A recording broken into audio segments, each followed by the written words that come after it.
Alright, and we should be live. I am back, as promised. And we are ready to jump back into building Ghyrson Starn.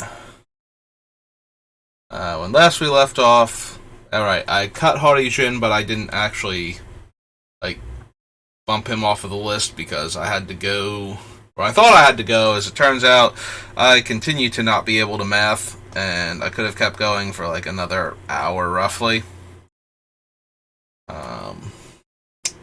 Yep, nope. Doing great here. But other than that, so I was trying to decide back and forth between Jace's Sanctum and the Extra Scry and Font of Magic and the potential extra reduced casting cost.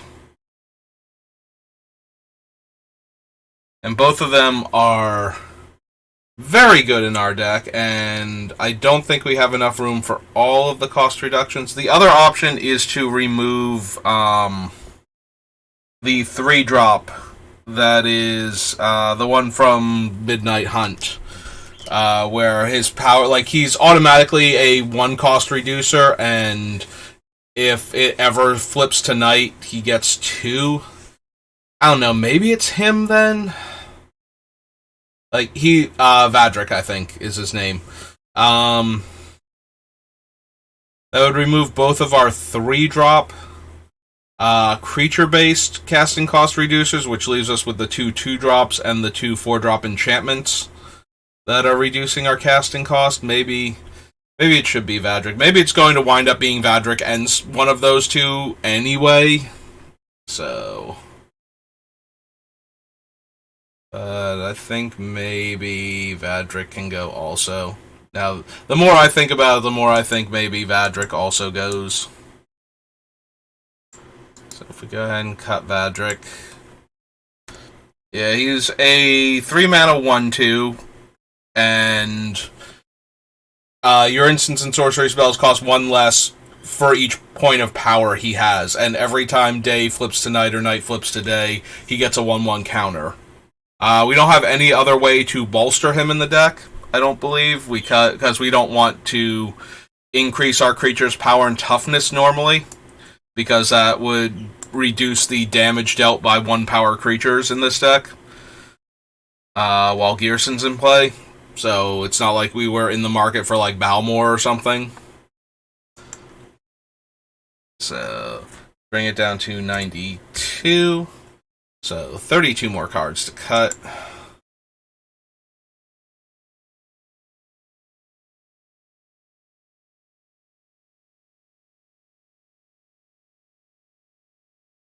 Force of Will, Mystical Tutor.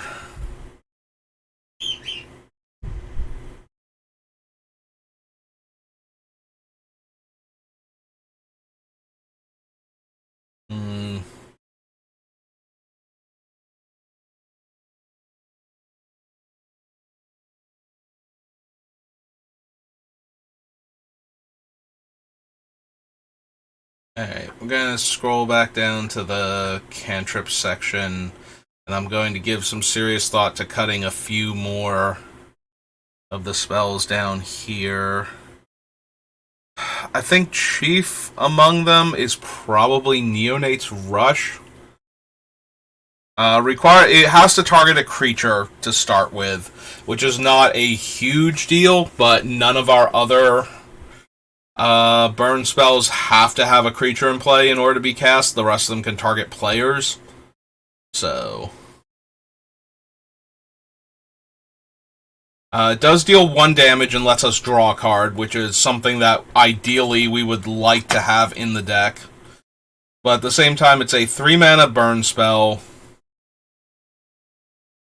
If we do this, Zap and technically cards like Electrolyze are only...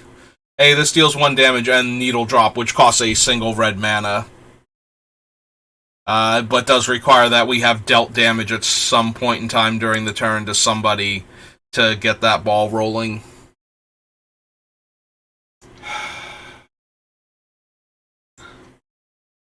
Yeah, I think we're going to cut Neonate's Rush. I feel like we're gonna cut Inspired Idea, but I kind of want to bring in the cards I was talking about before. So, if we were to cut like 4 spells off of this, we could bring in Twister, Wheel, um, and the 2 um, Dig Through Time and Treasure Cruise. Delve, the 2 Delve spells that draw a bunch of cards and can potentially be cast for like 1 to 2 mana. So that would require us getting rid of. I feel like Ideas Unbound would be one of them. Meditate would be 2. Inspired Idea would be 3. So we need to get rid of 1 other card on this list. It might be.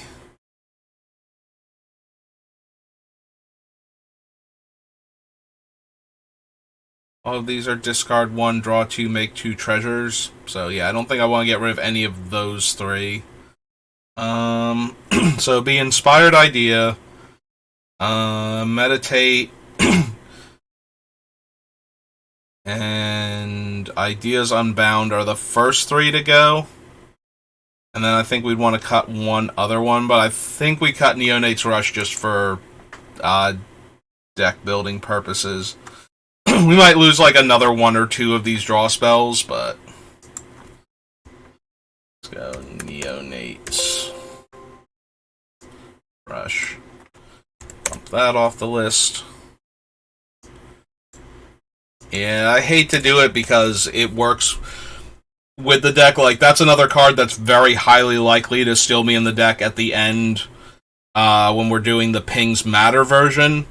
But for this deck, like, where we're trying to storm specifically, I think we want to focus more on actual storm cards and a bit less, like,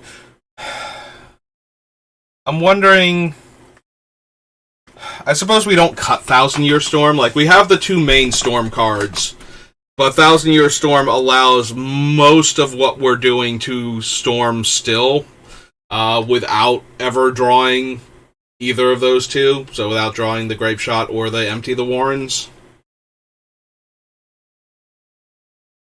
It is a 6 mana do nothing enchantment the turn that we cast it, though. Like, it's going to be nearly impossible for us to go Thousand Year Storm and go off in the same turn. In order to do that, we would need to add in cards like Mana Flare, I think. And even then, that is asking an awful lot from this deck to be able to cast things like that in 1 turn and go off in that same turn.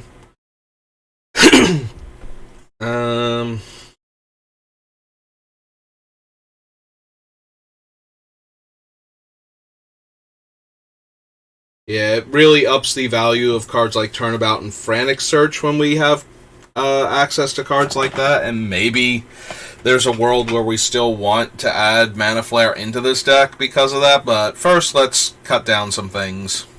Oh, hey, I could have sworn I had cut Future Sight. I know I cut Melik, and we never bothered to add in the Magus of the Future. I could have sworn we had actually gotten around to cutting Future Sight, but I guess not. Okay.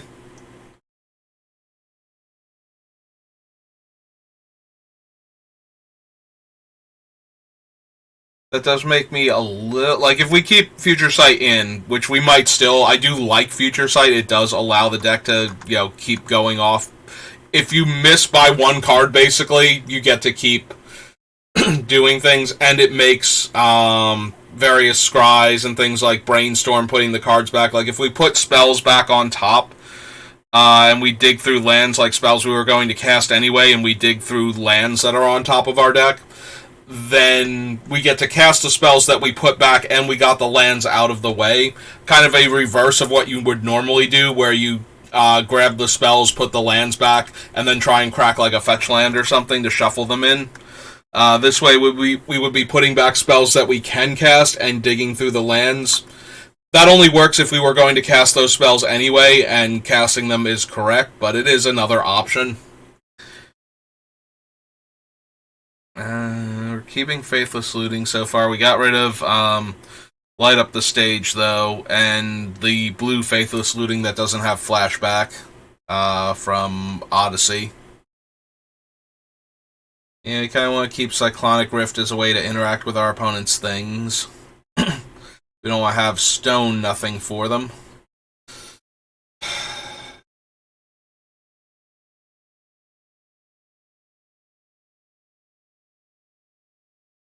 There's a part of me that wants to cut Metallurgic Summons. There's also a part of me that, with the other card draw that we're adding in, wants to add back in the other Niv Mizzet that when we draw a card deals a damage and taps to draw a card.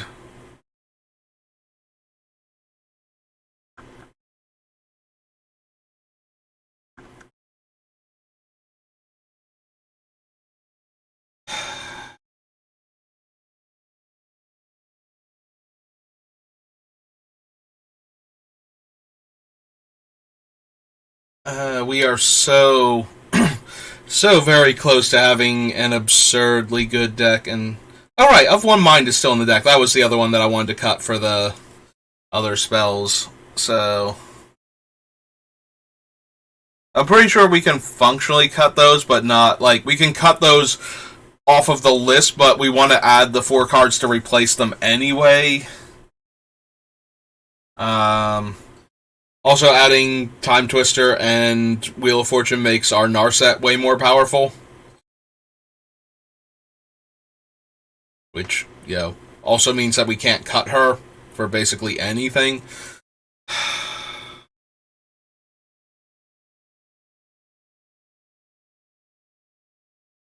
Inspired Idea, Kessig Flame Breather. The problem is that I'm just going over cards. It's like, and we basically can't cut any of these except for a couple more of the card draw spells. And once we cut them, we still need to cut like 20-something cards.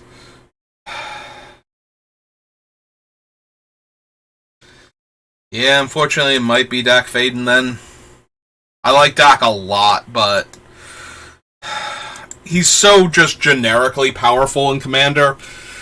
Similarly to how he runs in like Eternal formats in Constructed Magic, where opponents just tend to play a lot of good artifacts and card draw is really powerful, and you put both of those on a card that is part blue in the Eternal formats of Magic, and that's just going to be a thing forever. So, but unfortunately we need room. I hate cutting Dockside because he's basically a ritual in this deck, like a powerful ritual. Usually in Commander, like, you cast this thing the turn you're planning to go off, and you can get like 5, 10, 20 sometimes treasures. Like, if we got 5 mana off of this guy by casting him on like turn 6 or 7 before we were going to go off with all of our other stuff, like in the same turn, or we just cast him beforehand so we have the mana to work with, either way, I feel like that would be worth it for the 2 mana investment. So,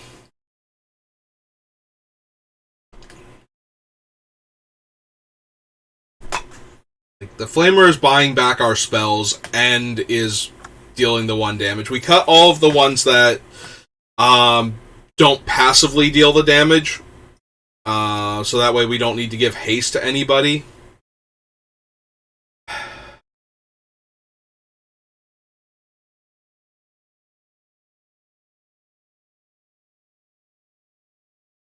Storm, Faithless Looting. We're cutting Of One Mind already. Sleight of Hand might have to go. Preordain might have to go. Omen as a worse ponder. Or Strategic Planning, like one of those two. Intuition stays. Meditate gets chopped for one of the other things. Twitch stays in because it can generate mana while drawing us cards. Like, it can generate a small amount of mana and draw us a card, and then from there it can spiral out of control very easily.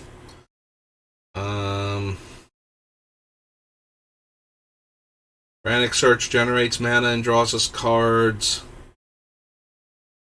Like, worst case scenario in this deck, Frantic Search, we tap... I mean, technically, worst case scenarios, we tap, we get our 3 mana from our artifacts because somebody's Armageddon and we don't get to untap. Like, that's the actual worst case scenario. But beyond that, like, we even have Boiler Works just as one land that produces 2 mana.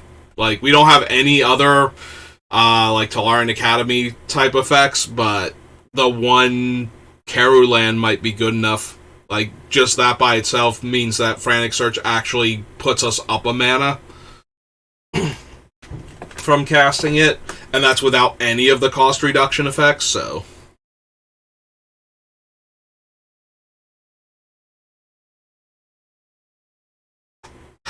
Prismari Command, like, rebates us 1 with the treasure, so that one we kind of have to copy, but it's also very versatile. Like, it also lets us deal 2 damage to a creature or a player or destroy an artifact in addition to the double loot and the treasure making. Like, the double loot and the treasure making is the default modes for a Prismari Command in this deck, but I could absolutely see, like, any of the other modes being relevant. Then we have Pillage, Unexpected Windfall, and Big Score, and I really don't want to cut any of those.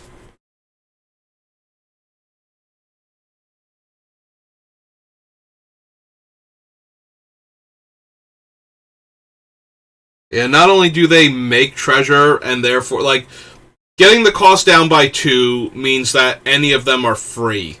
They also, aside from Windfall, have the potential to be discounted by 3 mana with what we have in the deck, which would make them go up mana for making the 2 treasures, and that's before we potentially copy them with Thousand Year Storm.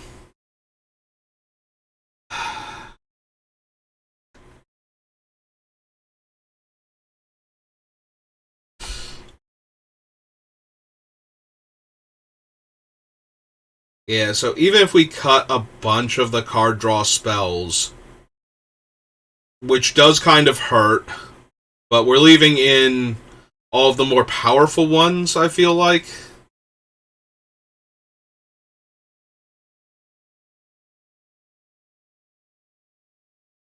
I don't know, maybe we have to cut the ones like Impulse and Shimmer and leave in the ones like Ideas Unbound, so that way we draw more total cards.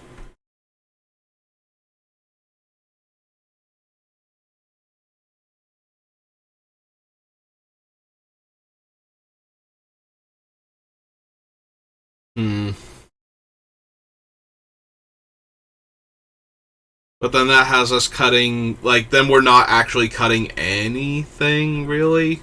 Because then we're cutting those other weaker card draw spells for the big flashy ones, but then we're trying to leave in the other big flashy ones, and then we're trying to cut, like, 4 different spells. Like, Impulse and Shimmer only give us 1 card, but they give us the best card out of the top 4 of our deck. So most of the time, I feel like that's better than the draw 3 cards, and then at the end of the turn, discard 3 cards, but maybe I'm wrong. Like, I wouldn't mind having room for Meditate at 3 mana, drawing us 4 cards over one of the other ones. Like, we do still have to cast it during the turn that we're going off. Like, we can't cast this and skip a turn, most likely, and be fine. So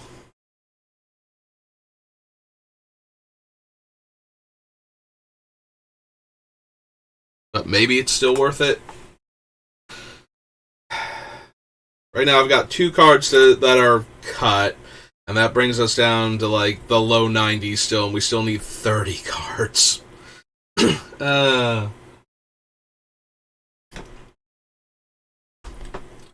Just once I'd like to realize where the deck is going, just shave all the things that aren't super working for it, and get down to the part where the deck needs, like, 10 cuts. And then those 10 cuts are the only ones we have to agonize over, and a couple of them are actually okay once we really think about it. You know, that'd be nice. Like, instead of always getting to this point where I'm just sighing constantly because there's nothing. There's actual nothing I want to cut from these decks. Oh, hey, that actually brings us down to 89, not 90-something. Okay, so 89. Just shy of 30 cuts.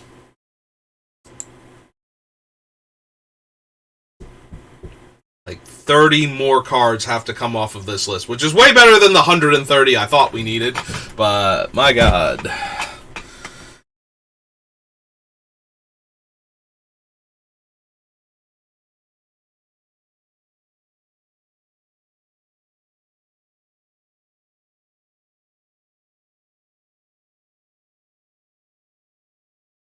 I don't know if we're adding back in, or if we're adding back in. If we're going to add in the Twister and the Wheel, do we cut Memory Jar? Because now Memory Jar is 5 mana. Like, the nice thing about the jar is we can cast it on a different turn, and then have access to it if it doesn't get blown up. If it survives a turn cycle, that's still not amazing, but it's certainly not nothing.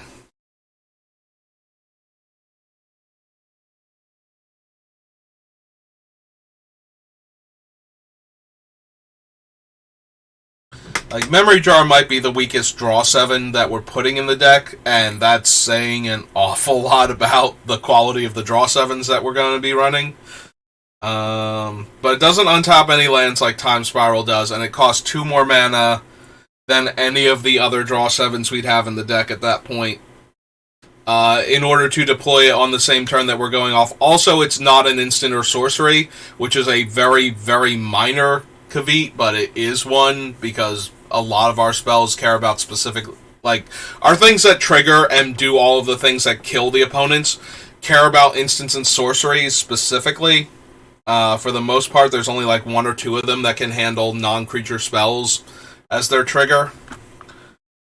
But maybe we cut the Memory Jar, because it's 5 mana.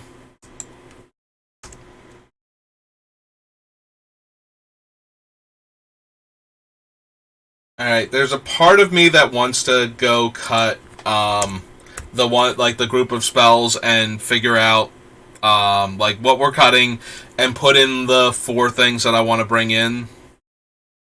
Maybe it's only 3. Maybe I don't want the other delve. Like, if I'm cutting too many of the instants and sorceries, then we run the risk of not being able to delve enough.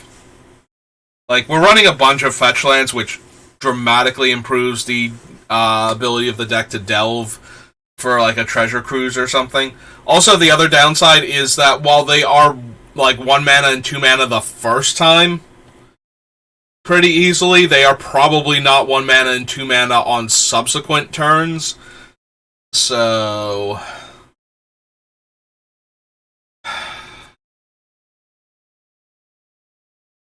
yeah, I'm wondering, because at blue and 7, like, we could get it down to, like, blue and 4, blue and 3 with our various things if, like, all of them show up.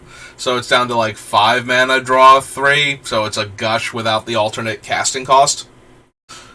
And meanwhile, that gush is like, yeah, I can draw these cards for, like, a blue mana. Sure.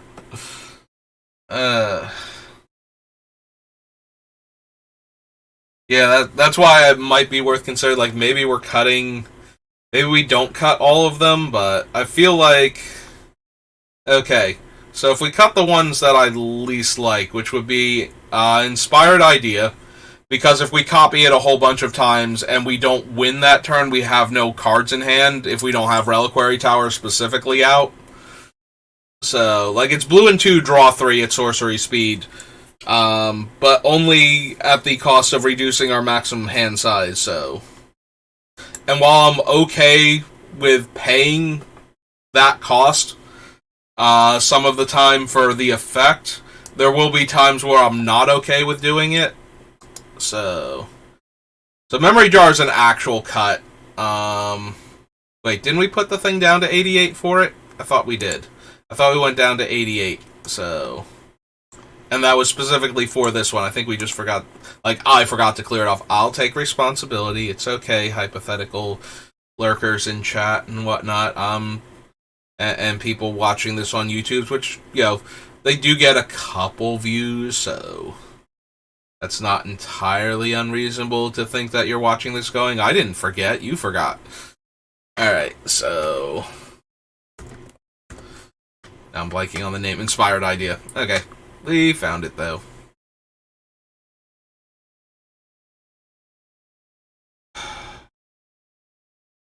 So...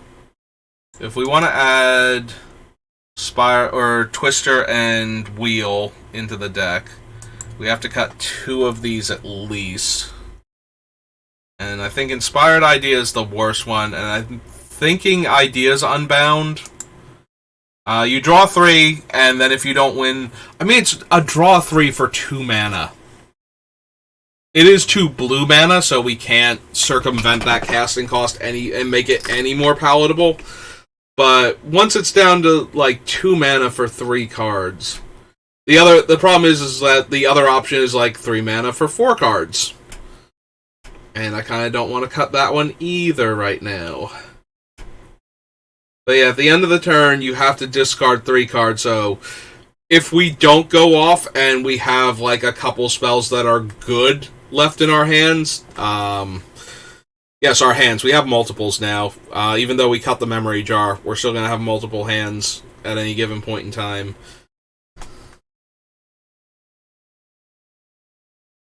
I'm sorry, now I'm thinking DBZ Abridged. Each with 10 sinister fingers. Yes, they get it already. Stop it.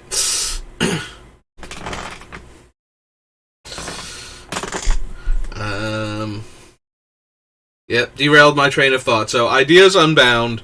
So, we get to draw 3, and at the end of that turn, we have to discard 3. So, the biggest problem with that is if we don't go off and we have cards in our hand that might allow us to go off on a later turn, those are just going in the graveyard. Unless we have, like, 4 or 5 cards left in our hand that didn't combo off and win the game. So, maybe somebody killed Ghyrson before all the 1 damage things went on the stack. Or, you know, before he could trigger. You know, once they saw where all the 1 damages were going, they're like, okay, but before we're actually dealt the damage, kill Ghyrson. Like, swords that guy. Path him. Something. Anything.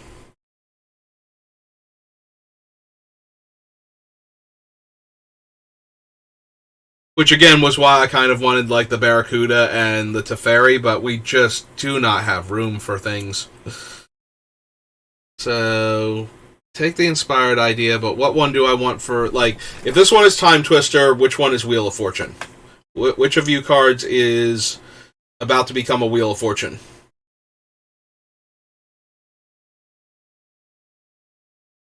I can genuinely see it being one of the cards. Maybe it's Omen. Like, Omen is a worse Ponder, and Ponder only gives us 1 card to our hand. I'm thinking I want the cards that put more cards in our hand. And so, like, why look at the top 3 when I can draw the top 3? Basically. Is where I'm at with these. Why shuffle and draw 1 when I can shuffle all of my graveyard in and draw 7? So I think we cut those 2. And maybe we cut, like, Shimmer of Possibility.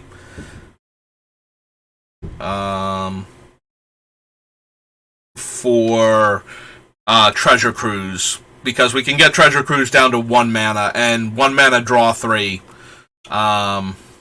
Like, obviously we can get Dig Through Time down to 2 mana, look at 6, take 2. But if we keep cutting the cantrips out of the deck, we'll have a lot less of them to work with when we're going off. And we're probably going to have at most a -2 on our spells. So that saves 2 cards in the graveyard that we don't have to exile, or don't have to have in the graveyard to exile, if we get to that point. You know, sometimes we will exile the entire graveyard just because it lets us cast the spell.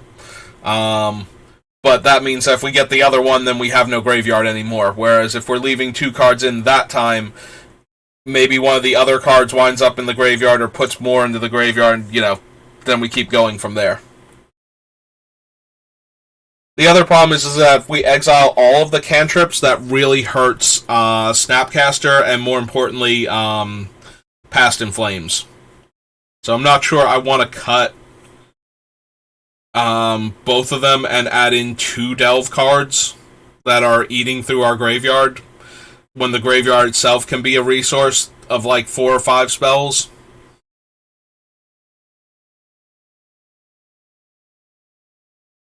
But yeah, I think I'm okay with Omen and Inspired Idea coming out, and us adding in the Twister and the Wheel.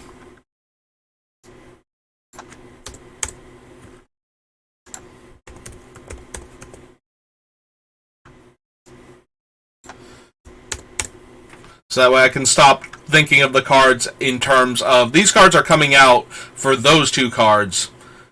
And alright, so, for anybody who was holding out hope that this would be, a nice, friendly budget build, let me just crush that with these 2 additions. There we go. And hopes and dreams crushed. This is now a massive pile of money. I mean, there was already Volcanic Island, but you could have subbed in one of the tap lands for that one. It's not like I'm running them anyway, so it's not like you're losing out on... it's not like you already were running the tap lands, because I was, and now you're just missing out on a dual land. No, you're fine in that regard. But yeah, Wheel of Fortune being like $300 or $400, and pretty sure Time Twister is still like $1,000, despite being one of the worst, like the actual worst member of the Power 9. I've had this thought before, and I might have even mentioned it in some of the other things, like, what other cards from Alpha Beta Unlimited that made it to Revise would be considered Power if Time Twister had gotten reprinted instead? And I could see Wheel of Fortune making the list. Demonic Tutor, Soul Ring. Although Soul Ring, if it had made the list, would not be in any Commander decks because it would be like Mox level expensive.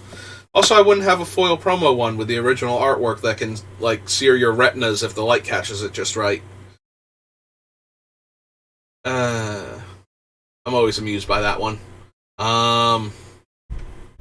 So yeah, so Soul Ring would make the list.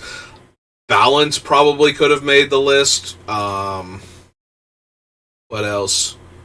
Regrowth maybe, like that one. That one's the most questionable because we've gotten regrowth like effects after that.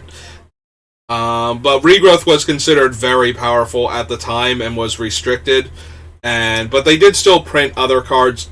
Like, Regrowth had more cards like it printed after it got restricted, like, way sooner than a bunch of the other cards, where we got, like, other cards that were also too powerful. Like, Recall got printed in Legends, and Recall is blue and 2X, discard X cards to get X cards from your graveyard back to your hand.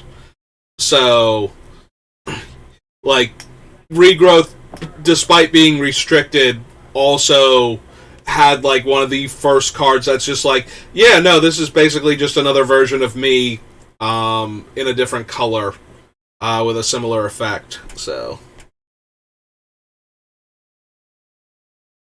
in that regard, I don't know that Regrowth would have been considered power even if it hadn't gotten reprinted in Revise. But yeah, I think those are some of the top contenders for...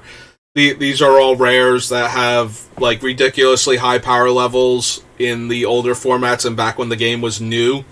And if you had not reprinted them in Revised, like maybe they could have gotten the slot. Like maybe they would be considered power.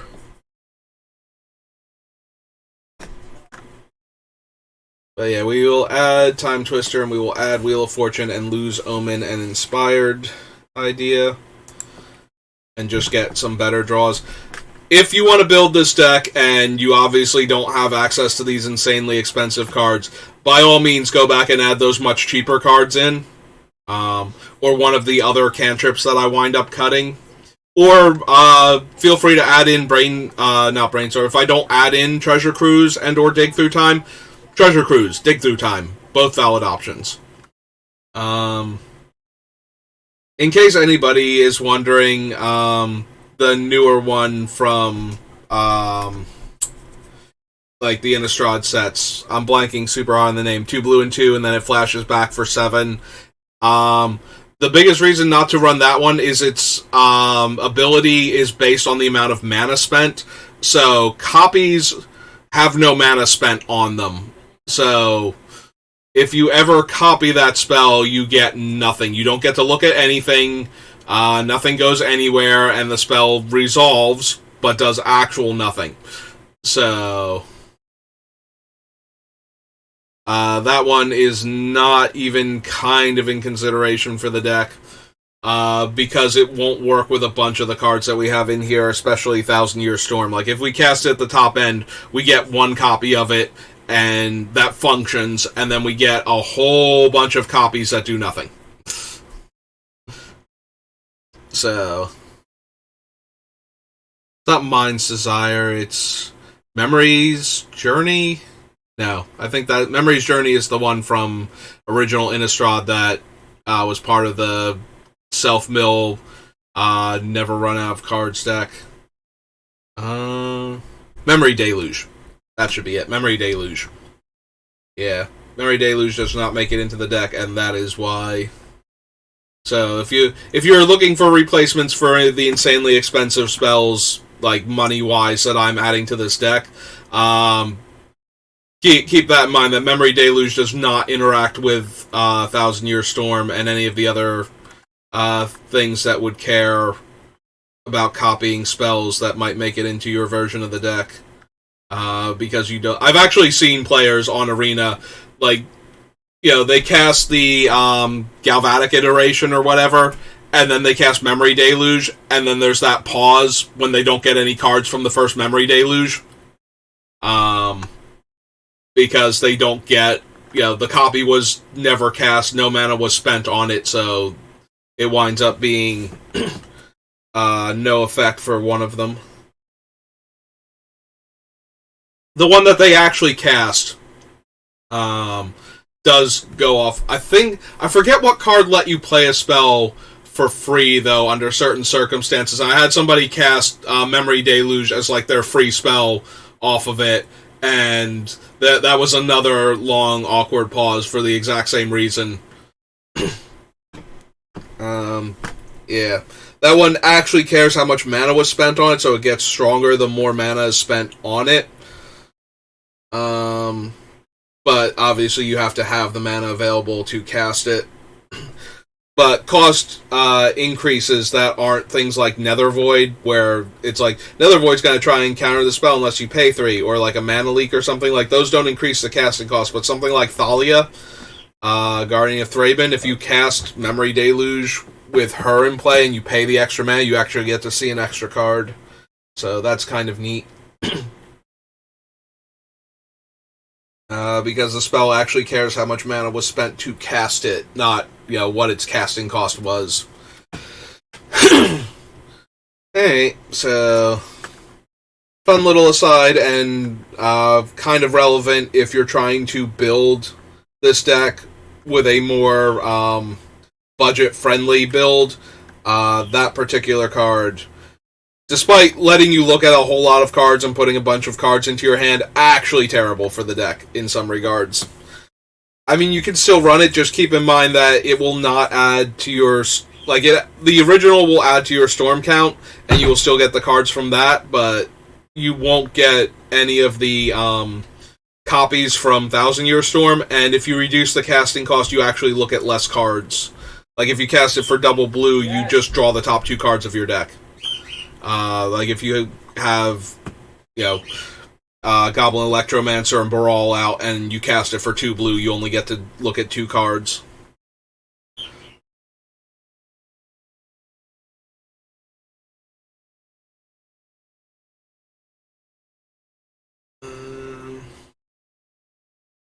I really don't want to cut Metallurgic Summons as the last non-creature. Hey, every time you cast an instant or sorcery, you make a creature, especially not with the activated ability on it. Because I feel like I could very easily cast a bunch of instants and sorceries and get the constructs while trying to go off and, triggering other things. And then if we didn't go off and an opponent didn't manage to either wrath the board to kill the constructs or destroy Metallurgic Summons, we get another bite at going off again the following turn. And if we got close, it might not even be, another shot at it. It's just, that wins us the game. Which is asking an awful lot, similarly to the Memory Jar getting cast and just getting to sit there and, cycle back around through the players until we get back to me, so that way I can try and win the game with Memory Jar. But at the same time, it has to be the thing that gets killed, or we can still win.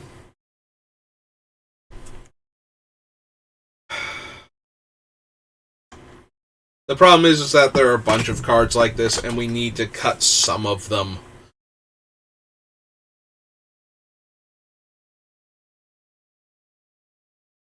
Yeah, the Narset's stopping our opponents from drawing from all of our draw 7s. If we have her out, and she can search the top 4 cards of our deck. She can impulse for a spell. So basically, the Salundi's Influence or whatever, the land spell that impulses, but for only instants and sorceries. She can do that. In fact, I think Narset is non-creature, so we can also grab our artifacts and our other planeswalkers. Saheeli, we cast a non-creature, we get a 1/1. Rao, we cast a non-creature, we deal a damage. Actually, I think he's specifically Magecraft. He's not worded Magecraft, but he's Magecraft. So when we cast an instant or sorcery, he triggers and deals a damage, which, is exactly what we want to do.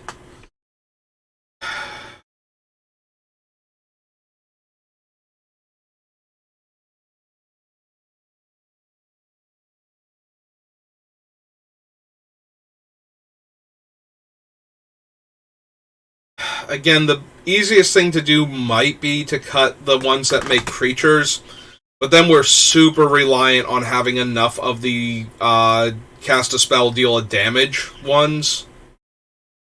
How many do we actually have? Because I think we would need 2 of those to be any kind of consistent. I'm going to scroll up to the top, even though there aren't any in the first 5 or 6 sets of Magic, at least. So this would give us Goblin Bombardment out. I'm getting a bit extreme now in what we can take out. I'm thinking more about the math I was doing before. So, 1 source of damage, we have to go 14 times with Ghyrson in order to deal 42 damage to the opponents and kill them. So 2 of them in play, we need 7. And 3 of them in play, we need 4. And I wanted to do the thing because if we have 3 different guys that are making a dude when we cast a spell, and then we have either the Impact Tremors or the other thing, but that's still 4 cards in play that we need. So maybe if we cut them, maybe we can get it down to 3. The problem is that really hinders Empty the Warrens as one of the Storm cards. We might just drop Empty the Warrens at that point, too. And that still wouldn't give us enough cuts to be completely done. We need 28 cards cut. So, Goblin Bombardment is 1. The problem is I can't look at this as what we get to cut and what I get to, because I can't keep track of both numbers. We've proven I can't keep numbers straight in my head half the time, so. Alright, let's see, first of all, the number of pingers we would actually have left if we were going by just casting the non-creature spells, basically. Instant sorceries or non-creature spells. Which ones do we get?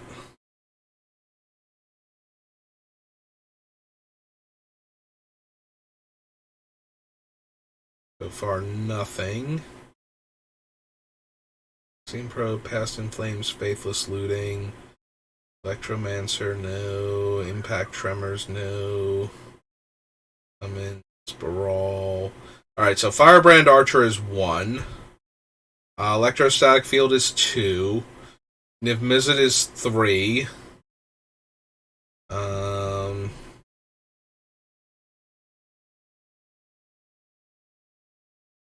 Ral is 4. Rock Slide is 5.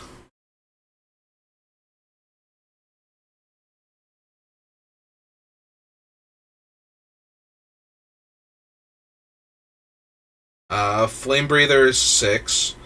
Raconteur is 7.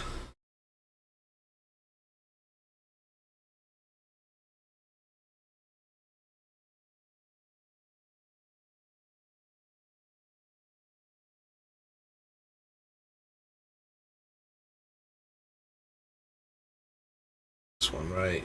Yeah, okay.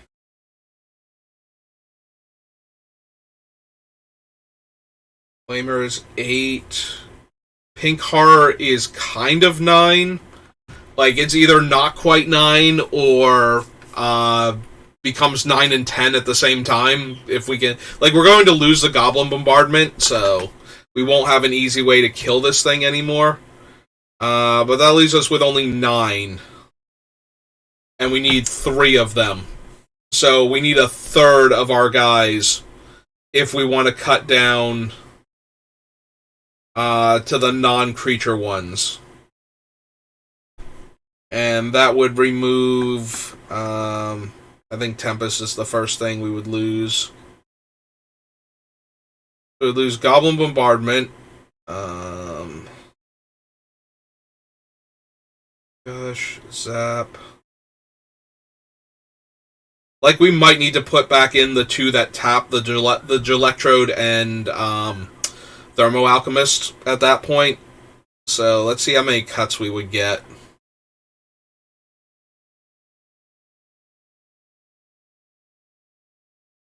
Steel Heart.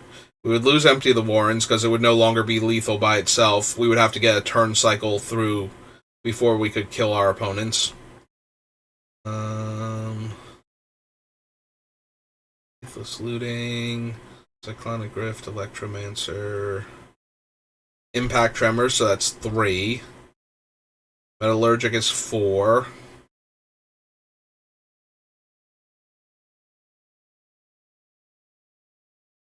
Mystic is 5. Saheeli would be 6.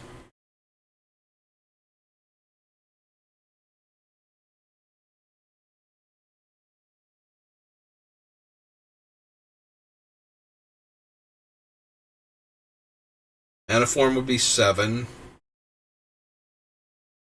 Roastmaster would be 8.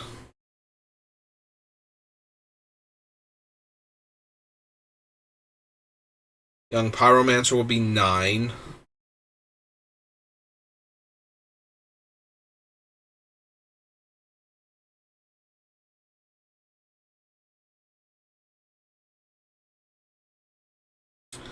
Alright, so we would lose 9 cards, but we would actually only lose 7, because I think we would have to add the other 2 back in. So that would bring us down to 81, and we would still need 21 cuts. Even just making the deck less reliant on the creatures. Maybe that's worth it, though. Like, if we actually cut all of the ones that are creature-based, and the 3 cards that pay us off for making a creature every time we cast a spell. Or 4 cards. Maybe it's 4 cards. Or no, 3 cards that pay us off, and all of the ones that actually do make a creature when we cast a spell. So we lose the Goblin, or not the Goblin, he's a devil. The Witty Roastmaster, Goblin Bombardment, and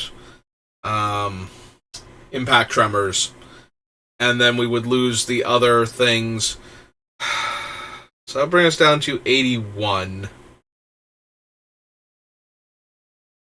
Because we would almost definitely have to add back in Gelectrode and Thermo Alchemist at that point. which is a little sad because they don't, we can't cast them on the turn that we're going off and, succeed at going off at that point. We have to wait a turn cycle, so that way they untap. Also, Gelectrode only targets a single player. Whereas, so that one, we need to do the number of spells. Like, I'm counting on dealing 40, so that's how many pings we need to kill a player. But technically, the ones that deal a damage to each player are preferable, because then we only need, like, if we do enough to kill one player, we've done enough to kill everybody, barring life gain. So, in excess of 40 life.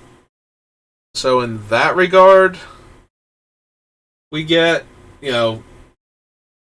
credit for all of our things, but if we have to do it one point at a time, we have to do that many spells per player in some instances, to kill the entire table, which can be a problem, which is kind of why I like the creature version of it, because all of the ones where a creature comes into play, deals 1 damage to each opponent. It's each opponent for Impact Tremors and Witty Roastmaster.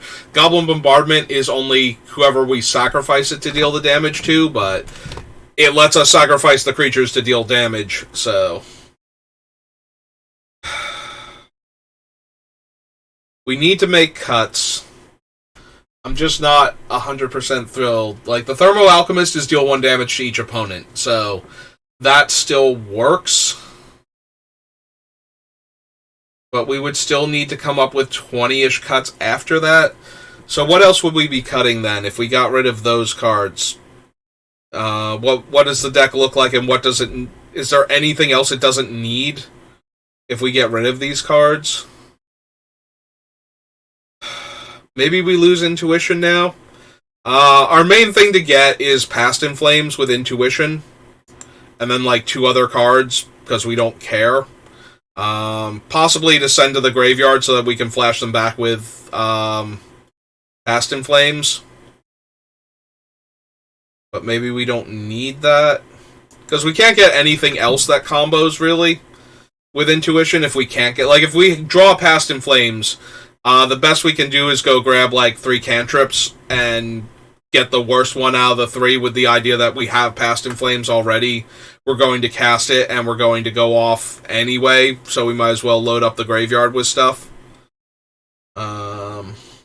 Which is not... again, it's not a terrible card by any means. Like, Intuition is a worse Gifts Ungiven, for the most part. But it does cost a mana less, so there's that. It costs a mana less, we get 1 less card searched, and we get 1 less card into our hand. But, as has been proven with Gifts Ungiven, like, just putting... the other thing is that we have to get 3 cards if able. I believe with Intuition, I don't think you can fail to find the way you can... like, Gifts Ungiven lets us get up... although, no, Gifts Ungiven is 4 cards with different names, so I think we can fail to find and just put everything in the graveyard also with Intuition. Okay, never mind.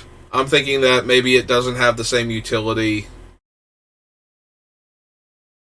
I guess it doesn't because the opponent will put 1 card in our hand, but we can't not search for cards. Hang on, I need to see the exact wording on this card, because I know there's, like, not a workaround. You can't fail to find the other 2 cards. So, what is the actual thing with Intuition? Because otherwise it would be a 3 mana instant speed Demonic Tutor.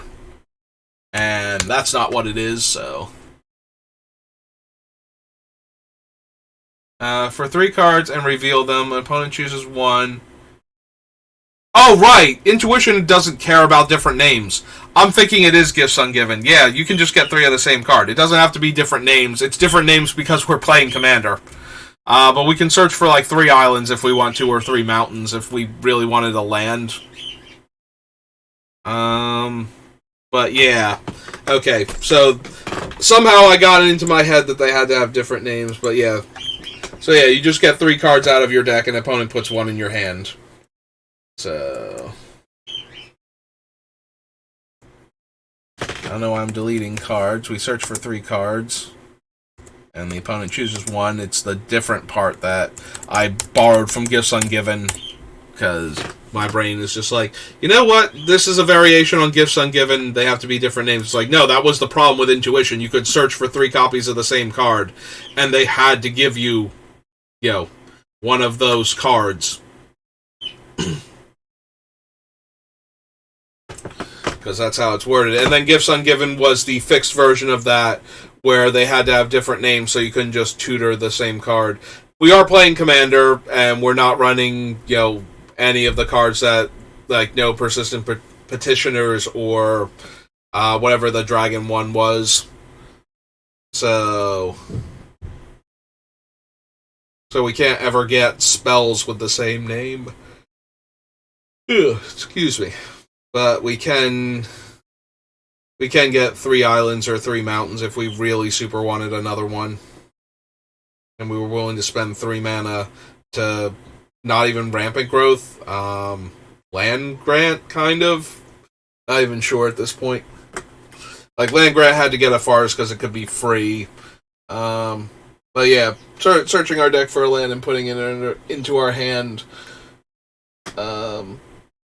For no extra value, like no attune with Aether value with the energy or anything. I'm blanking. Like, there are cards that have done this before, that they search your deck for a land and put it in your hand. And I can't think of any of them right now. That maybe it's like a Traveler's Amulet or something for 3 mana at instant speed. But yeah, regardless, it's terrible. Sorry. For that purpose, anyway. But that's just a tacked-on ability that it functionally has, so there's that, at least. I mean, it could always have gotten us a land, too. Like, we could always, even if it was with different names, we could, go for Island, Mountain, Volcanic Island, or Steam Vents or something. And then the opponent would have to give us a land at that point.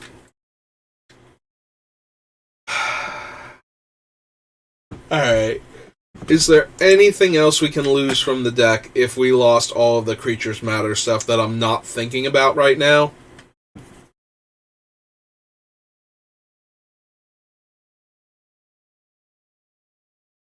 Sunbound, Electrolyze, Is It Signet, Old Steel Heart, Empty the Warrens, Grape Shot, Coalition Relic, Needle Drop, Ponder, Flame Jab, Spawning Breath, Into the Core, Probe, Past in Flames, Snapcaster Mage, Faithless Looting. Yeah, I kind of got sidetracked by trying to decide if I could cut Intuition or not, which I might still be able to, technically. It's powerful. But we have a couple other tutors in the deck to get specific spells. So the benefit of this one is that 2 of them are going to our graveyard, which matters for some of our other cards, but we're not as all in on that as we could be. Like, we don't have enough cards that pay us off for the cards going to the graveyard. We have, like, Past in Flames and Snapcaster, and possibly, maybe I sneak in Treasure Cruise into the deck.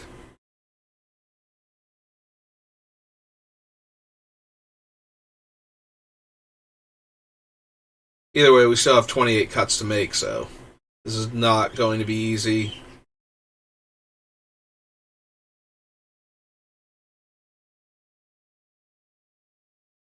Maybe it's of one mind.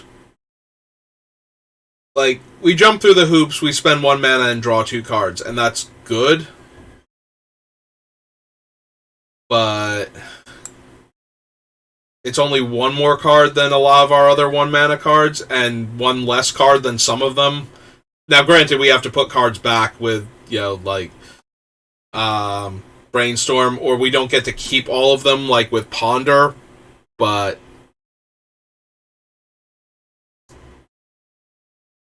we would get to see all 3 of the cards at least. Sorry, there's some background noise also that's distracting me. I think it's my mom's phone, but like, her phone is ringing, but she's out right now, so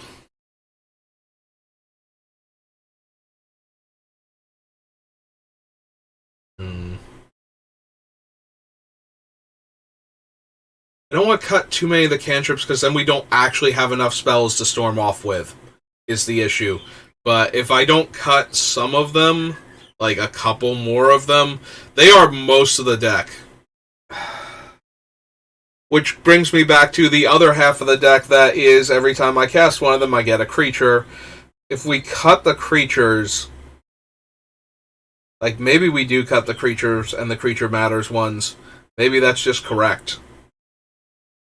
I keep coming back to it. It's like that is 7 cuts out of this deck. Maybe 8. Maybe we leave the Gelectrode out and we only bring back Thermo Alchemist. The Gelectrode lets us kill a player.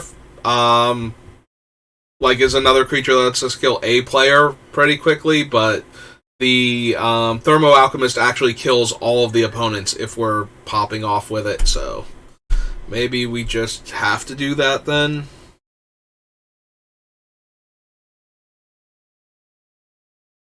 And we still cut like the Intuition and maybe the Of One Mind.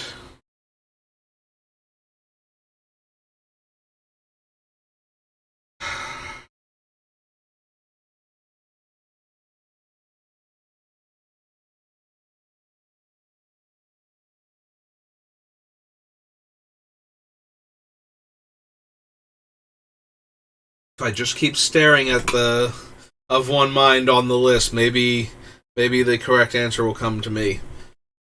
So we needed, what, 28 cuts? We need 28 cuts. If we cut those 9 cards and then added back in the Thermo Alchemist, then we need 20 cuts. The 2 spells I'm thinking about casting are 18. What are the other... We still need 18 cards to come off of this list. One of the other cost reduction cards is 17, like either the Jace's Sanctum or the Font of Magic. So that brings us down to 17. Maybe it's both of them, and we go down to 16. Then our cost reduction cards are 2 creatures at the 2 mana slot, but that gives us more potential to go off sooner, rather than having to get to 4 mana.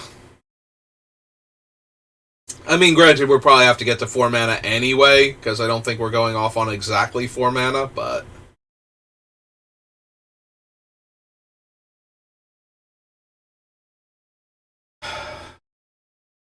What if we cut...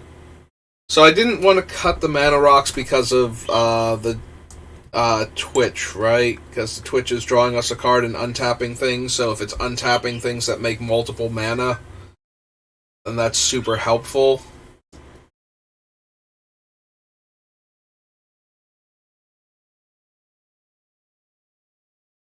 Alright, so what if we cut the Skyclave Relic? And maybe the Coalition Relic? Like, neither one of them is making 2 mana at a time, and they're both 3 drops. Like,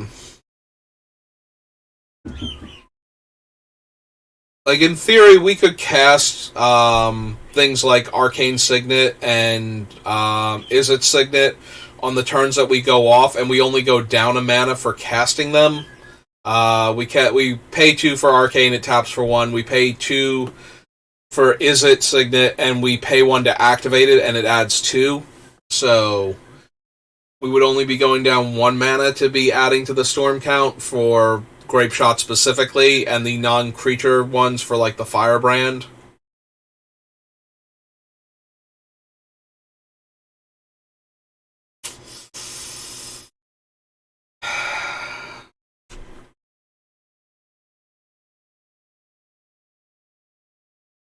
Yeah, I don't want to kill. I don't want to cut the Gilded Lotus. Cut and Gild.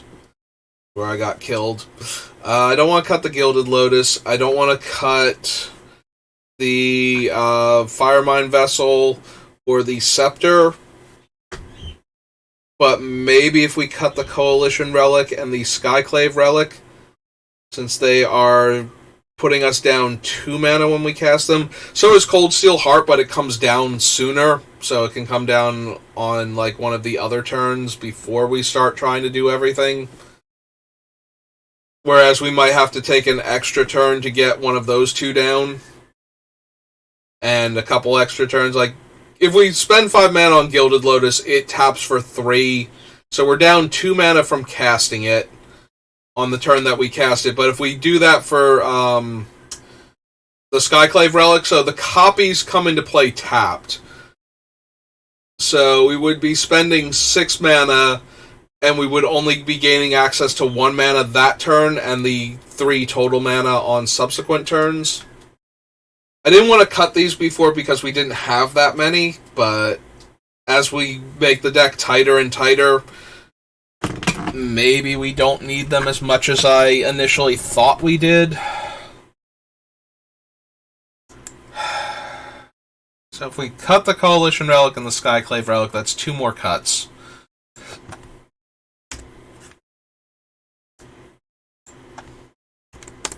Yeah, I almost think I would rather have a Felwar Stone than one of those two, with the off chance that we might not be able to tap for one of our colors. In fact, maybe we want Felwar Stone over Cold Steel Heart for that reason. Like, it can still work while we're going off, and we're not benefiting from snow. I put it in because it was a cheap mana rock, but maybe we want it untapped and the potential to make our colors.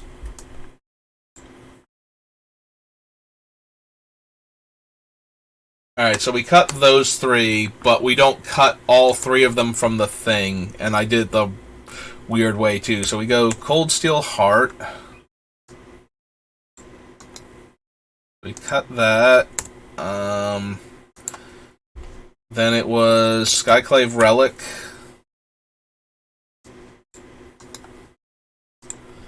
And Coalition.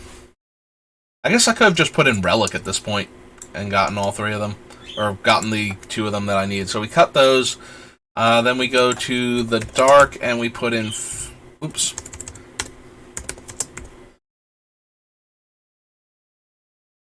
There's also Disciple of the Drowned. And we add in Felwar Stone. And then we go down 2 cards up here, down to 86.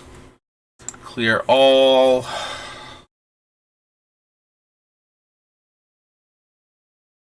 We're getting very close to an actual, like, fully functional deck for Ghyrson. For Storm variant.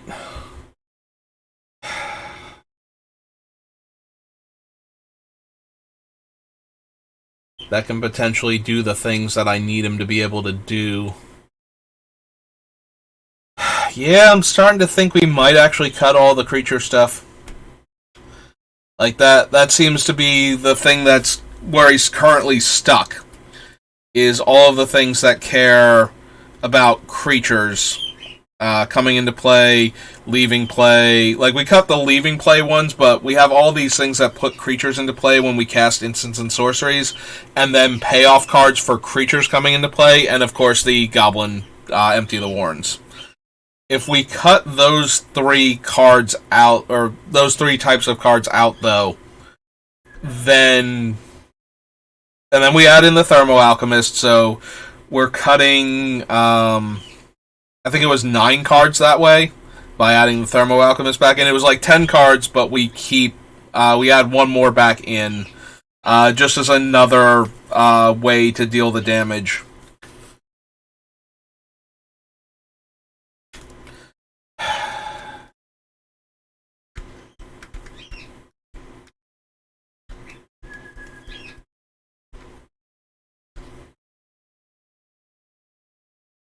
I feel like I'm forgetting a card now, all of a sudden.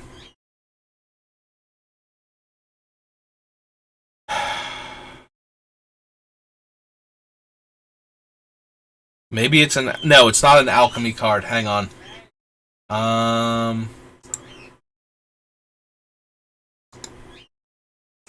Look at tab. Go back. I need, I think it's a Battle Bond card.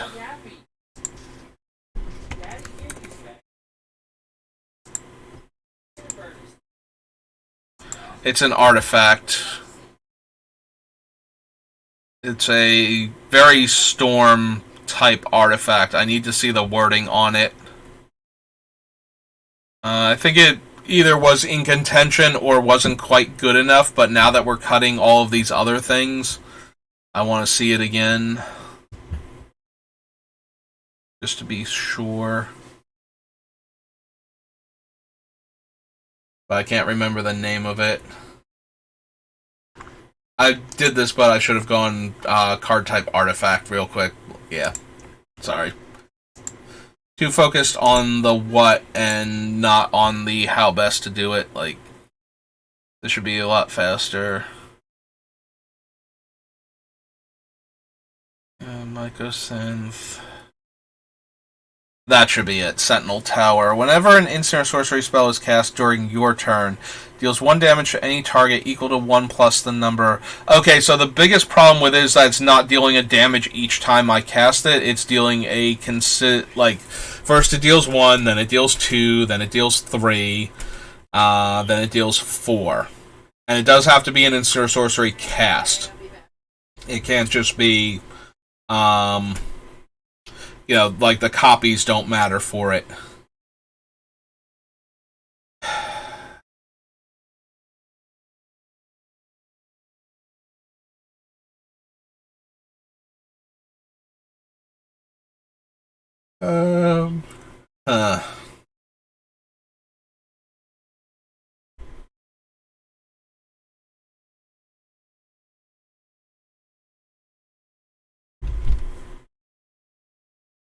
Like, it's not... Deals 1, then 2, then 3, then 4. With the other stuff that's going on, I'm wondering if it's still good enough, despite the fact that, like, the first time it's going to deal to any target equal to 1 plus the number of ones we've already cast. So the first time it deals 1, and then Ghyrson kicks in, so that makes it 3. Then it deals 2, then 3, and it only deals it to one opponent, so we have to keep changing who we're targeting while we're going around in order for this to actually put more damage. It does let us deal 3 a turn, kind of. Like, by casting a single instant, we would deal 3 damage the first time with Ghyrson.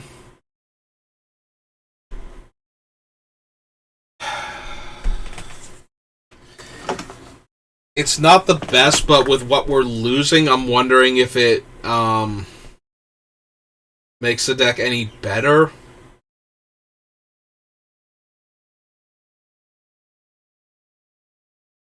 Like, the problem is that there's no artifact or enchantment that deals... As far as I know, there's no artifact or enchantment that deals a damage when we cast an instant or sorcery. Like, that ability is entirely contained within creatures. And we have... Basically, every single creature that has that ability is currently in our deck. There are ones that come close, but they require, like, tapping the artifact. There's, like, the... Alright, I know we can't hear the background noise because of the sound gate, but, all of a sudden just hearing music in the background just threw me off again. So I almost lost my train of thought. But anyway, so... We have all of the creatures that deal 1 whenever we cast an instant or sorcery. And then we have, like, the creatures that deal 1 when we cast a non-creature spell, for good measure. And in total, that was like, 1 in 10 cards in our deck is going to have that ability, roughly. We're going to have, or 1 in 11. We're going to have 99 cards plus Ghyrson on the side, and that leaves us with, like, 9 cards that had that ability after all was said and done. But if we don't cut these cards, then we have to cut other stuff, and I don't know where we're going to get 26 cuts from the deck. Like, we're getting, 10-ish cards cut this way.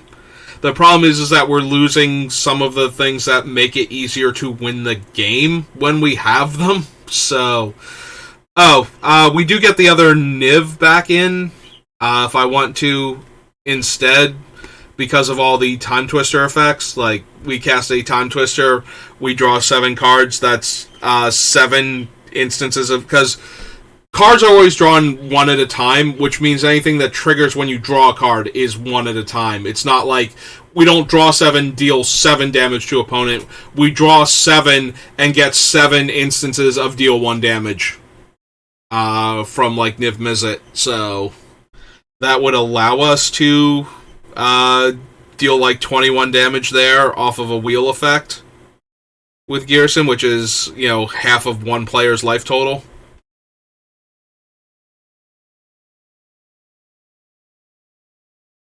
And we can, spread it around. So if we have 3 opponents, that's, each one of them gets 2 triggers, and then we have 1 left over.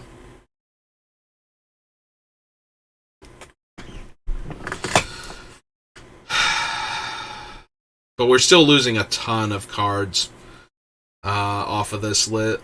We're losing a ton of things that we would want to be able to do, but that because of that, we're losing like 10 cards off of the list. But then I'm trying to add like 1 or 2 more back. Like, what if we add the Niv instead of the human Thermal Alchemist? Like, we added in 2 draw 7s, we got rid of a draw 7, we added 2 more in.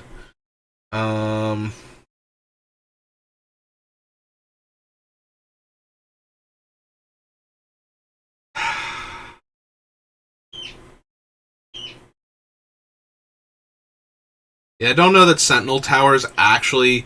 Like, it's good enough, maybe, because it keeps dealing more damage. Like, the first time, basically, instead of dealing 1, it deals 3, and then it goes down 1, and then it goes back up 1, and then it keeps going back up. So if we cast enough instants and sorceries, it's going to deal significant damage anyway. It's still kind of helping us storm off. It's the closest thing to an artifact that deals a damage every time we cast an instant or sorcery spell, I think.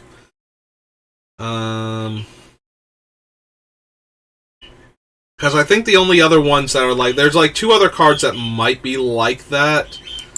They're from either Shadowmoor or Eventide and... what's its name? Rise of the Eldrazi.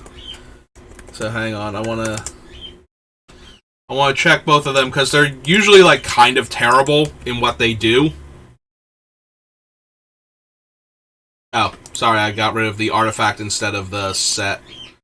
They're both artifacts, I believe. The things I'm thinking of are both artifacts. And I think that they have this game text, so I want to go find them. So, yeah, I think this is one of them. When you cast an instant or sorcery spell, you may put a charge counter on it. If you do, deals damage equal to the number of charge counters on it to target creature or player. So, yeah, that is... It's similar to the other one. It costs a lot more mana to get going, and then, first it deals 1, which deals 3. The only thing about it is if it stays in play, it keeps growing over the turns. Like, if I cast a spell on my turn, and doesn't have to necessarily be on my turn, it just has to be an instant or sorcery I cast. So that's one of them. The other thing might not even be... Like, that might be it then. And the other one might not be. But I think it's either Shadowmoor or Eventide. Had another weird artifact that cared. I might be confused... Like I said, I might be confusing it with a different effect. I think it's closer to the bottom. I think it's like W or something. Like a ward or a... Wayne. I didn't see it, so maybe it's an Eventide card. Then, so that was Shadowmoor, so we go to Eventide. Oops.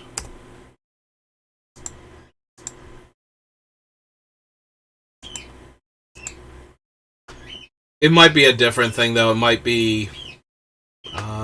no. I want you to search, not reload the page without the thing that I was looking for. Okay. Each opponent controls more... Okay, so yeah, this was not a thing. Alright, so I was thinking... Sorry, it's Ward of Bones and, like, Sphinx Bone Wand. So, apparently it was just the Sphinx Bone Wand that was actually a thing, and it's a 7-drop, and I'm not thrilled with it at all. Like, almost like the tower better because it lets us throw a lightning bolt around on each of our turns.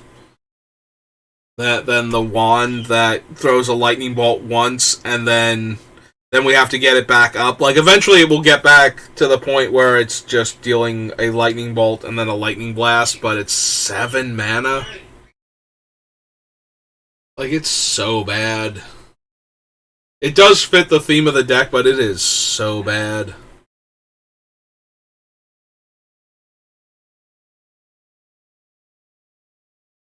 But if we're going to cut all the creature-based things, like creatures coming to play deals damage or sacrificing creatures to deal damage, then we're going to need something else to replace that. Like, that's just where we're at right now.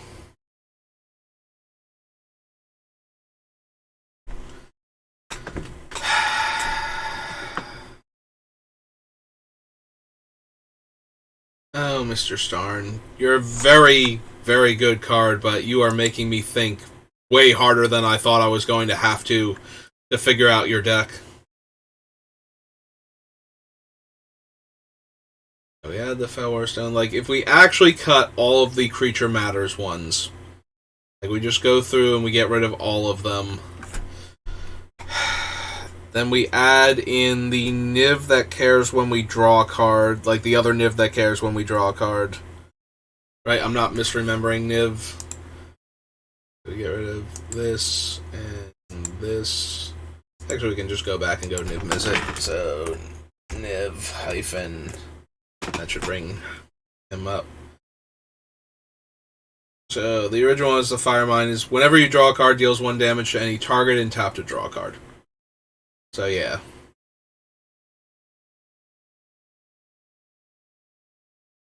Yeah, this one lets you pay to deal 1, but these are the ones.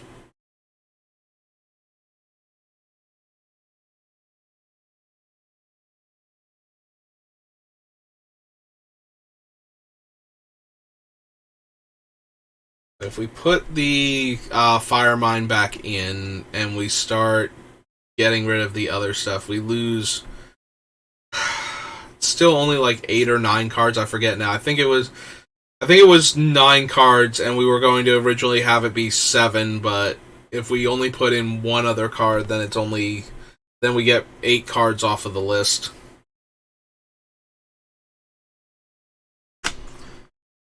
Maybe we do cut Intuition. I don't think we need it. So we cut Intuition. So Intuition, get it off of this thing down here too, so it doesn't distract me later on. That's Intuition. We go back to the top. That's 85. So 25 more cuts. I feel a lot better if we could get it down to like 10-ish cuts, and then we cut all of the other things, but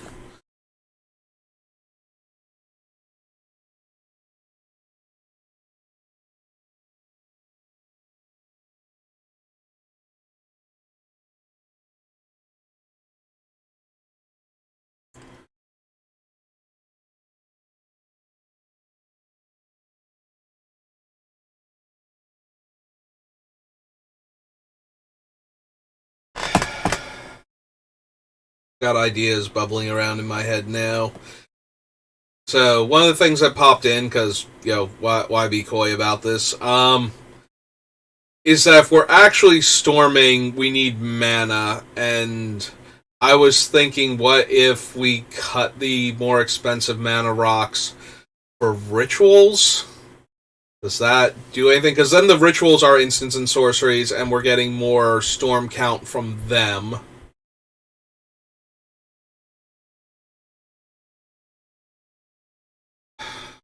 So what will we be adding in? We'd be getting like Desperate Ritual and the Splice one. I don't think the Splice one is Desperate. I think it's Desperate Ritual, or maybe it is. But there's like 2 of them that are red and 1 and add 3 red, and then there's Seething Song. So I'm thinking like, what if we went more all in on Storm than we already are?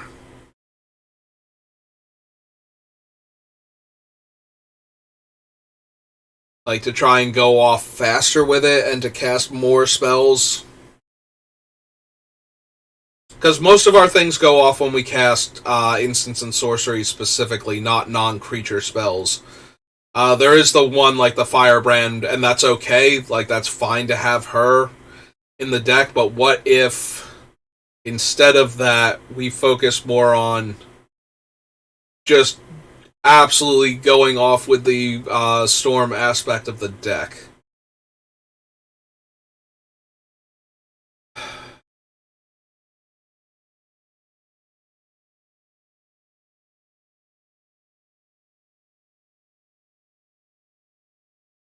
Yeah, I'm processing information right now, trying to figure out what the deck looks like if we take out things and add in other things, and if we keep shifting like, how close to an actual full-on Storm deck can we get without having to rely on drawing very specific cards. Like, I could definitely see, like, the Brain Freeze and Lion's Eye Diamond Underworld Breach thing mattering, but that requires 3 different cards, and our tutors for those cards are not the best. Like, tutoring an enchantment in red-blue is, like, not happening, basically. Tutoring for the artifact, we would have, like, 2 or 3 cards that we could reasonably do, and the Brain Freeze, we already have the cards that tutor for that in the deck. But I don't know that that's what we want to do with it. So, like, I'm trying to imagine putting that combo together, and I'm just like, without running other cards that would allow us to tutor the Lion's Eye Diamond, I don't think I would ever want to try and do this. Although Lion's Eye Diamond is fine in the deck with having added in Time Twister and Wheel of Fortune. So Time Twister, Wheel of Fortune, Windfall if somebody else has a ton of cards in their hand, and Time Spiral all allow us to draw fresh, like, 7-ish cards while cracking the Lion's Eye Diamond for mana.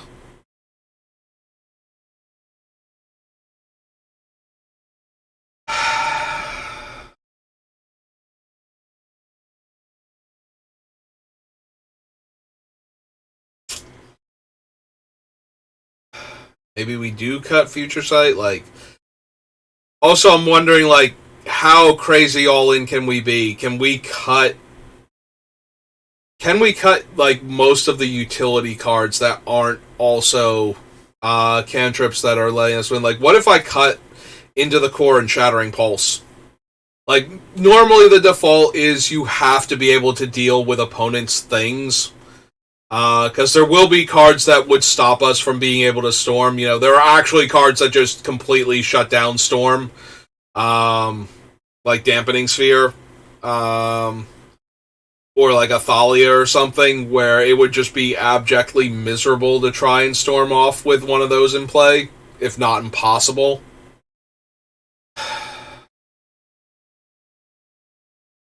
But I'm wondering if I want to cut cards. Like, I'm looking at Oblivion Stone while it's sitting in front of me, and thinking about it. It's like, how all in can we be on our combo at this point? Because normally my default is we want ways to stop the opponent's thing from happening, and we have some counter spells, but that's about it. And part of the reason we have the counter spells is so that we can protect our deck while we're storming off.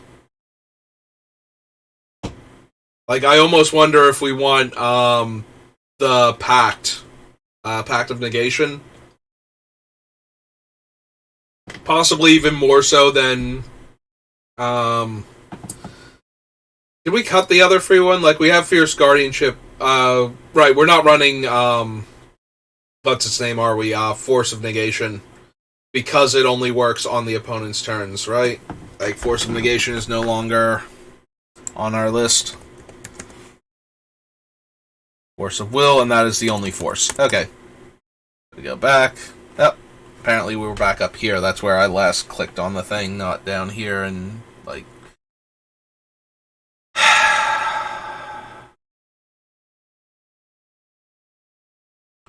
I think the biggest problem with adding the red rituals is that they are red. They are very, very red. There is no...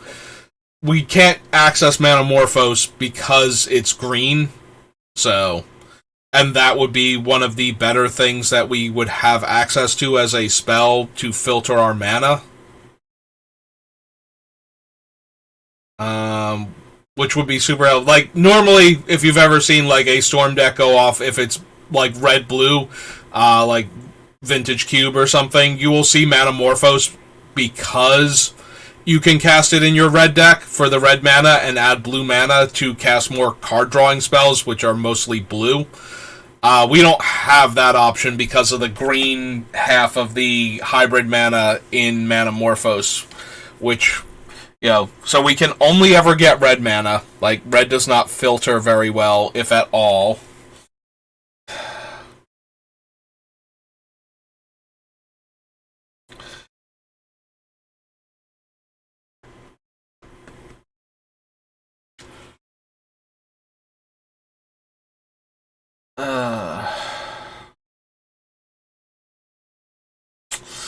Yeah, I do not know what exactly I want to do here. Like, I'm not thrilled with cutting the Creatures Matter cards, but that feels like the best way to get the deck within range of actually being complete and being functional as a Storm Commander deck. Which basically makes our primary Storm card, Grape Shot, which makes the most sense with Ghyrson. Like, that is definitely his jam.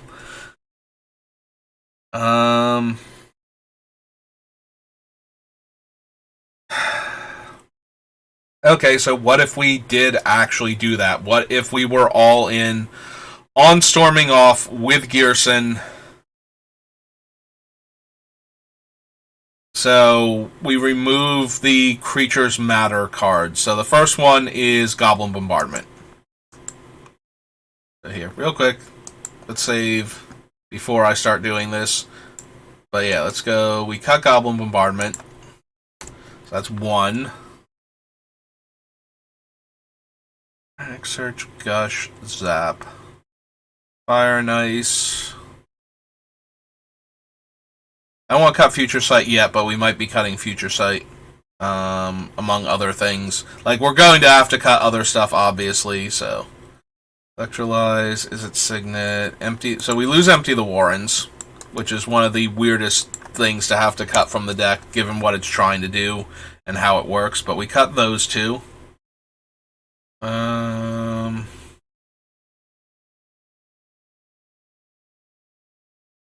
Cast in Flames, Faithless Looting, Cyclonic Rift, Electromancer.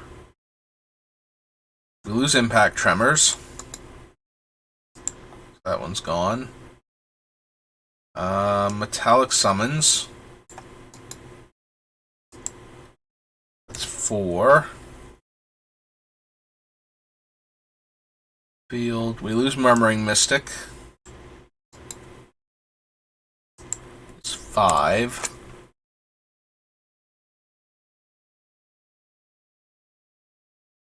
We lose Sahelia 6.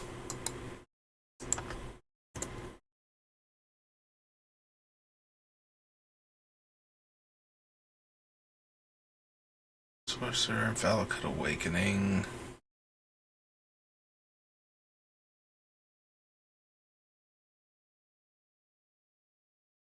Solve the equation. Storm Kiln, Unexpected Windfall, Liar. Flame Breather, Lambalt Raconteur. We lose Manaform Hellkite.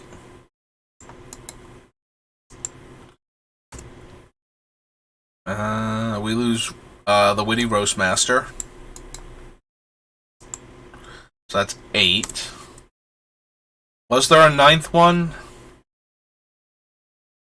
Well, let's keep going, because we still have more cards. Alright, Young Pyromancer. So we cut Young Peasy, that's 9.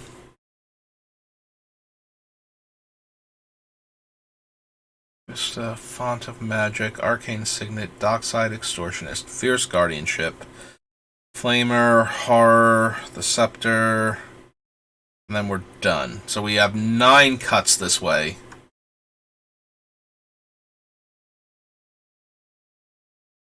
Which would bring us down to 76. Which is still 16 more cards that need to be cut. And I'm kind of inclined... If we do this, I'm still kind of inclined to bring back in, like, the Niv Mizzet or something. But I have to see what else we can cut first.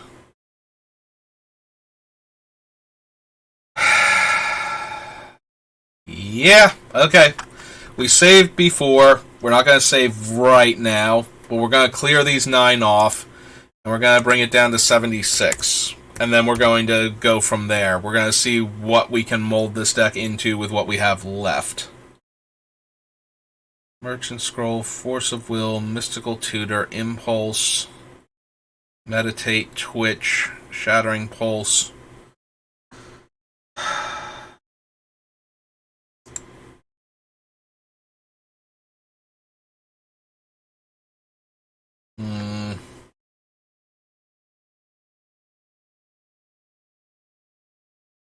Maybe we leave Shattering Pulse in, but maybe I take out Into the Core. We're not leaving ourselves... Like, we have almost no interaction with the opponents with this deck, besides a handful of counterspells. But the deck has so little room for anything else, I'm wondering if that's okay. Like, if we're just that focused on what we're doing, that the only thing we care about is making sure we get to do it.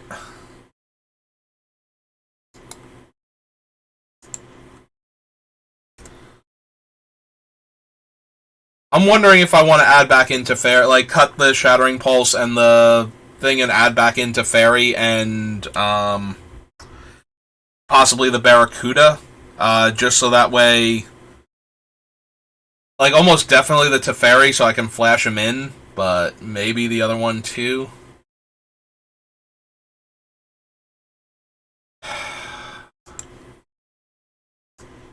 Yeah, I think we're gonna cut the Future Sight. This is 2. Cut the O-Stone is 3. Sensei's Top. Ideas Unbound. Remand. Remand can stay for right now.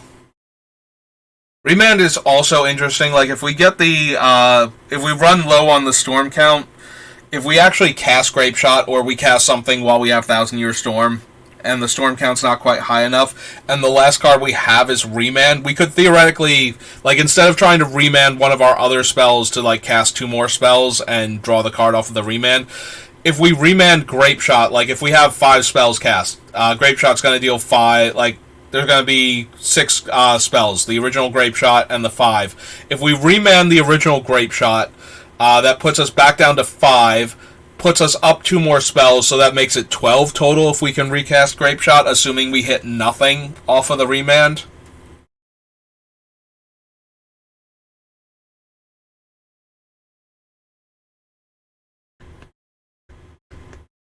Alright, so we take out these 3 so far. Like, I think I want to leave Remand in because of that. I want to leave Flame Jab in because it lets us discard excess lands to cast more spells. Which, you know, we're going to draw some number of lands on the turns that we're going off where we don't have anything else, so having a Flame Jab just gives us more options. Yeah, once we've cast all of the card draw spells, because we don't want to discard the land to that and then not have it for Faithless Looting, but, you know, you get the idea. We're trying to... If we run into a pile of lands and we can turn all of those lands into single damage spells for red mana that we have already in play, then that might be what gets us the rest of the way there. So...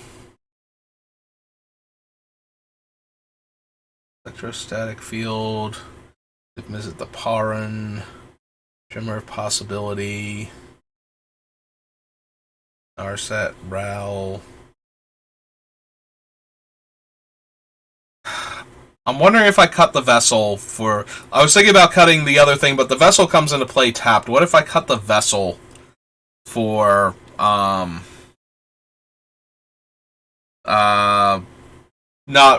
Rite of Flame, not Desperate Ritual, Seething Song. Specifically Seething Song, because it's 3 mana, gives us 5 red when we cast it. And can get the cost reduction from the other things. Although I am seriously considering cutting both Jace's Sanctum and Font of Magic at this point. Get the higher casting cost ones out of the way.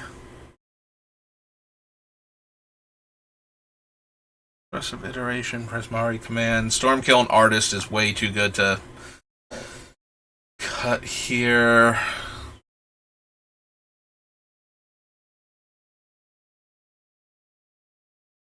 I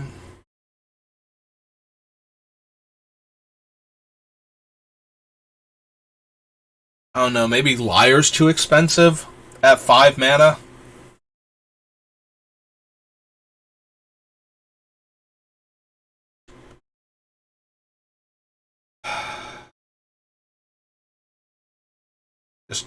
Just spitballing ideas here, trying to figure out like what we can actually cut.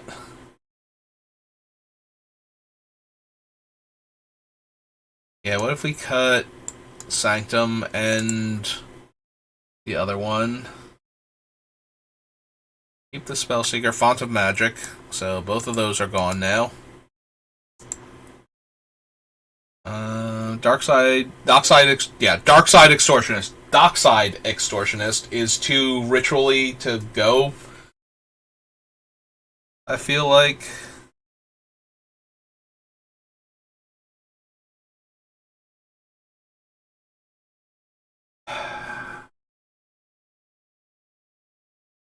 Oh wait, maybe Desperate Ritual is the arcane one. I think the other one's Pyretic Ritual.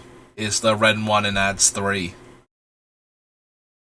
I don't know that I want to run both of those. I like Seething Song definitely if we're going to do this. And probably for Firemind Vessel at that point. I think Seething Song is from Mirrodin.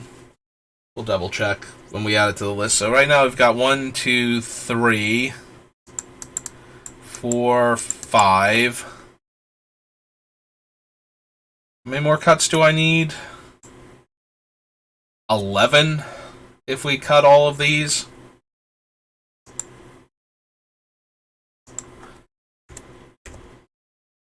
Need 11 more cuts.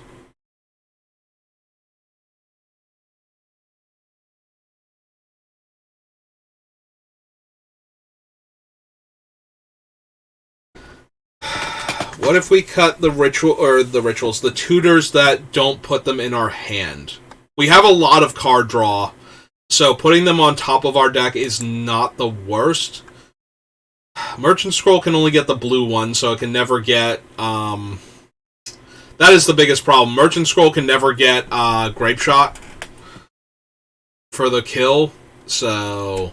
we would actually have to use Merchant Scroll to go get Solve the Equation to go get it, and if nothing is reducing casting costs, that is 2 blue and 4 that we have to spend, although it is 2 more to the storm count, but still.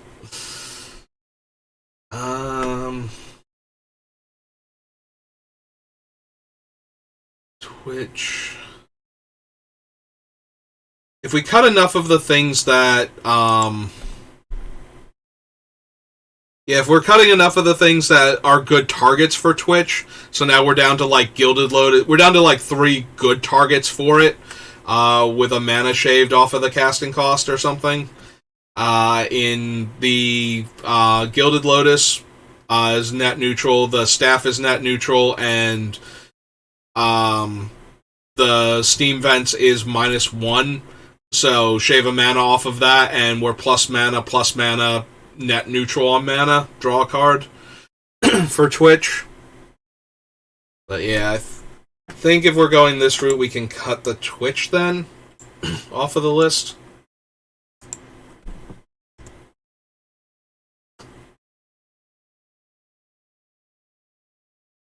We need to keep Turnabout, I feel like. It's really weird to cut the Zap, since it's, deals 1 damage, draws us a card. But I think we need the more intense card draw first, and then... Like, we should be able to win with cards like Electrolyze and Fire and Ice anyway, even if we don't. And I need cuts, and these are the more expensive spells to try and be casting while we're going off, and they're only drawing us 1 card each. Is Needle Drop too narrow? It's 1 mana, draw a card, but we have to have dealt a damage already in order for it to deal the damage. But then it's 1 mana, and we draw 1 card. And I think we've cut enough of those. The only thing I like about Needle Drop is it's a really good one to top out on. We're running out of spells, let's cast this while we have Thousand Year Storm out, and draw a bunch of cards and deal a ton of damage. But I think we've got enough of other things like that. So now we're at 3. Also, we have the Flame Jab for that, so that might be good enough. And we have Spawning Breath, which is making mana. Giving mana back to us. Yeah, no. I'm very seriously considering if we cut, into the core. We have almost no defensive cards whatsoever, or ways to break up what our opponent is doing, so that might make this deck secretly terrible.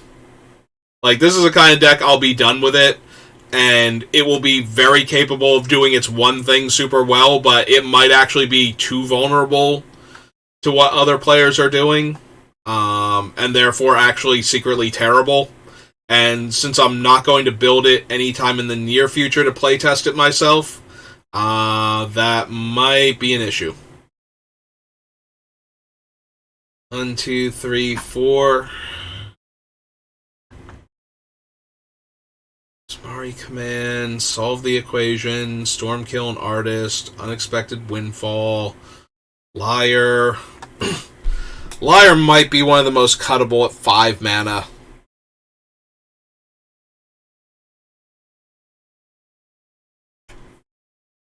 He does stop my things from being countered, though, so that narrows the number of spells that can actually stop us from going off. But yeah, he might have 5 mana, he might just be too much.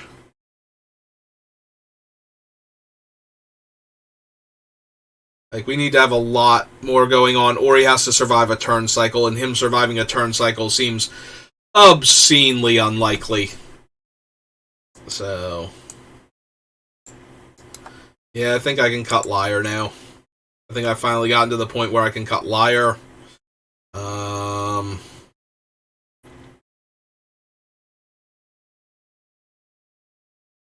Spellseeker has to stay in. Signet, Dockside, Fierce Guardianship, Flamer, Pink Horror.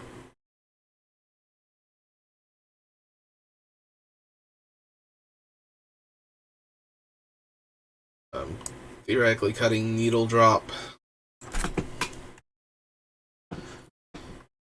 Zap and Twitch.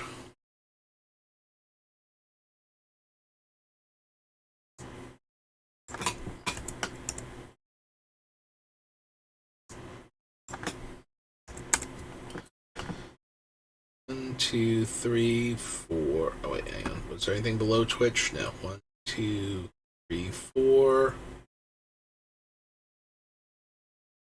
5. This would be 5 more cuts. Which brings us down to 67? No. Wow, I can't math. 66? 5 more cuts, 66. Wow.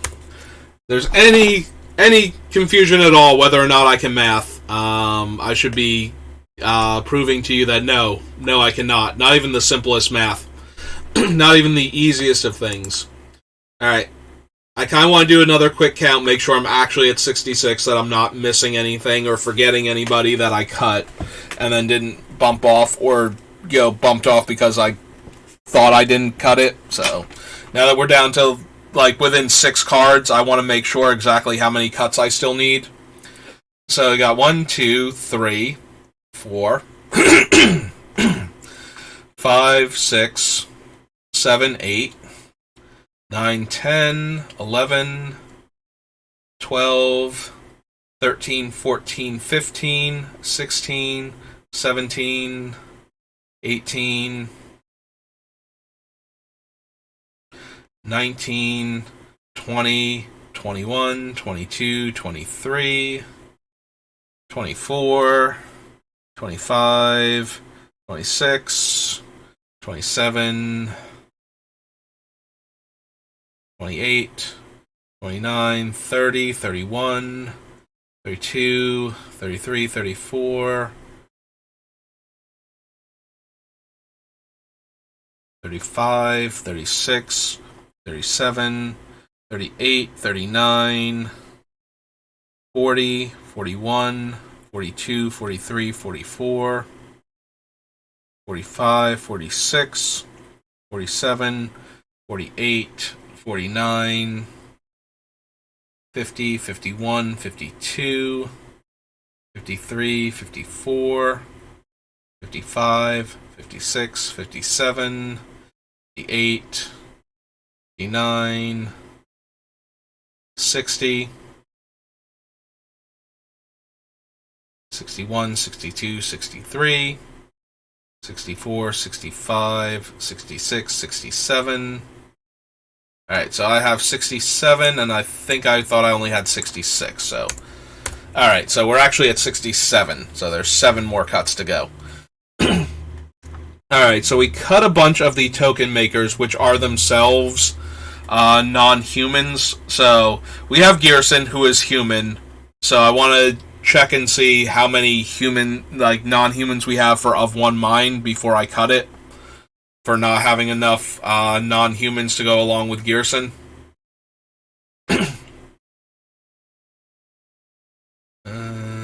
So far, no creatures. Makes sense.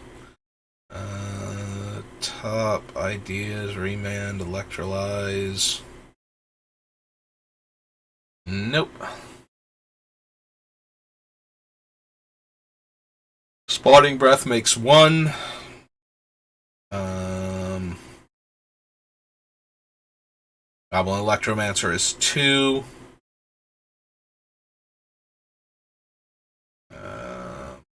Nope, those are both human. Wall is 3.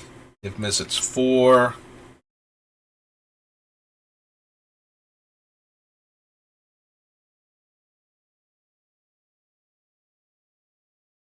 Bergie's 5.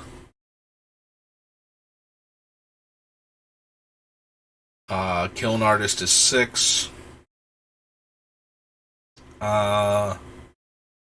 Actually, this is not a non-human. It's non-humans. So Lamball Raconteur doesn't count when they're face up. So that's 6, because I'm trying not to flip her if I don't have to. Because she's actually better on the front side. So far we've got 6.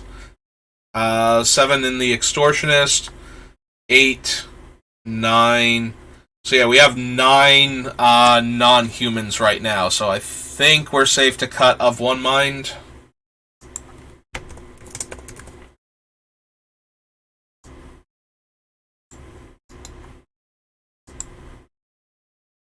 And then go down here and delete it off of this list. Alright, so that's of one mind. So that brings us back down to the 66 I thought we had. So we still need 6 more cuts, and then I kind of want to adjust some of the cards in the deck that stay in more towards trying to combo off sooner and generate the mana that we need to do so. Excuse me.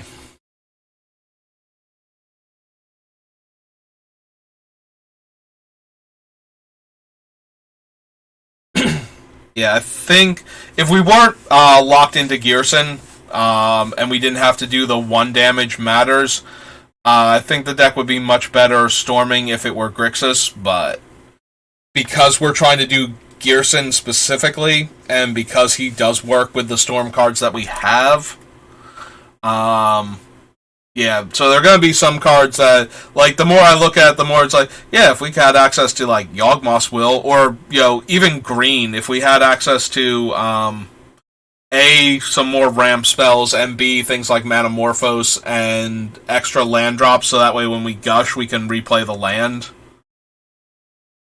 would be helpful. But since we don't have any of that, no sense worrying about it. Instead, we have to figure out... Alright, so we cleared of one mind off of the thing, and we went back down to 66. Just where we were at, right? Right. Okay.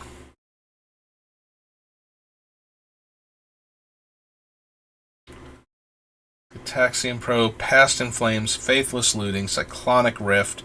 I don't want to lose the Cyclonic Rift for a couple reasons. One, I still want to have something. If the opponent plays a spell that actually just straight up ruins what we're trying to do, like if they put a permanent out that is stopping us from ever storming off, we have to have something, just in case they slip it by, make it uncounterable or something. We need an answer, and I've cut basically everything else, so we're going to keep the Cyclonic Rift. Do I still have Into the Core? Like, maybe Into the Core is going. And we're just going to be very, very vulnerable to uncounterable things that mess with our deck.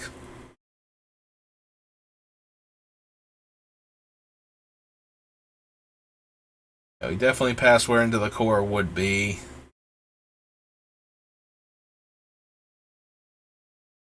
Oh yeah, no, we do have Into the Core is already gone. We only have Gitaxian Probe now. Alright. Well, let it be known, our Cyclonic Rift is like our one out to a resolved problem that we need to, like, bounce, untap, and storm off immediately, or we'll just die. So...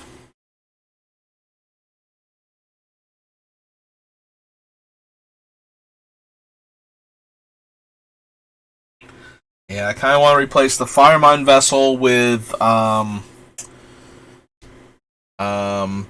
Seething Song, and I think the Gilded Lotus with Mana Flare. I think I want to add Mana Flare to the deck. Mana Flare is red in 2, and then doubles the amount of mana that lands produce. Well, doubles, but increases it by 1, which is normally double. So if we spend 3 mana and we have 3 untapped lands, that gives us the 6 mana that we would have had. But it also interacts very powerfully with Frantic Search and Turnabout and things like Burgi, adding more mana on top of that for a spell having been cast. So basically, the more we add to it, the more Mana Flare actually generates mana, rather than just being like net neutral or even behind.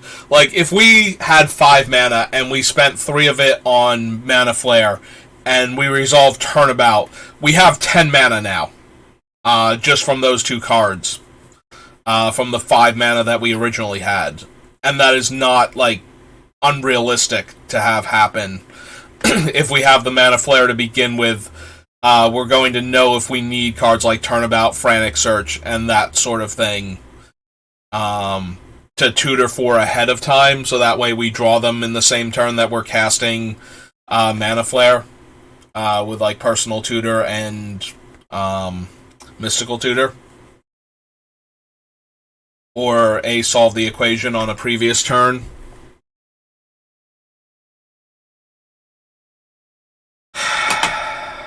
Okay.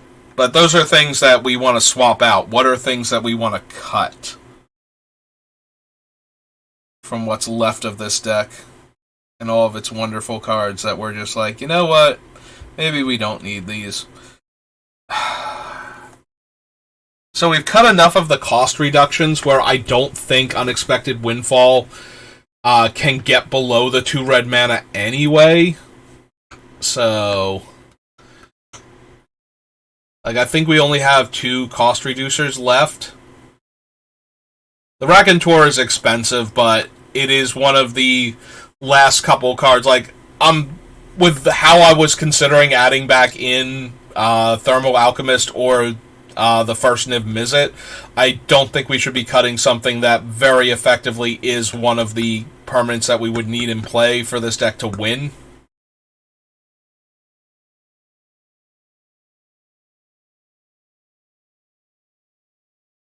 I'm not seeing anything else that's like, yeah, no, I can definitely cut this. So I think I need first to reevaluate. What was the number again? It's 6 cards. Okay. If we want to cut 6 cards from this deck,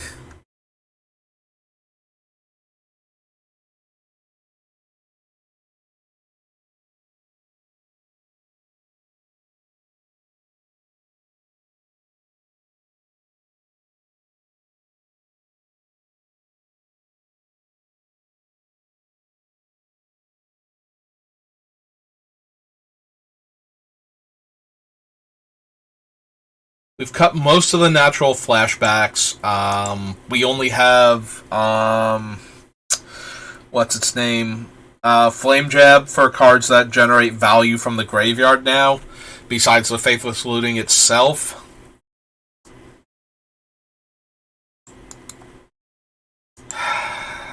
At Faithless Looting, we cut Sleight of Hand. This 2. Ideas Unbound draws us 3. I don't want to cut that. Impulse and Shimmer get us the best card out of 4. Expressive Iteration get us the 2 best cards out of the top 3. Strategic Planning is 1 out of 3. Might be Strategic Planning then next. That's the next one to go. And we're into the 3-drop spells.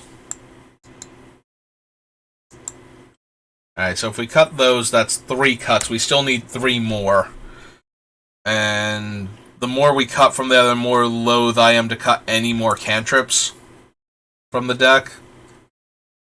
Like, any more card draw at all. Strategic Planning.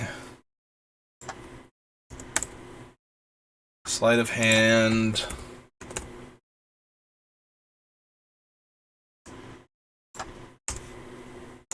And Faithless Looting.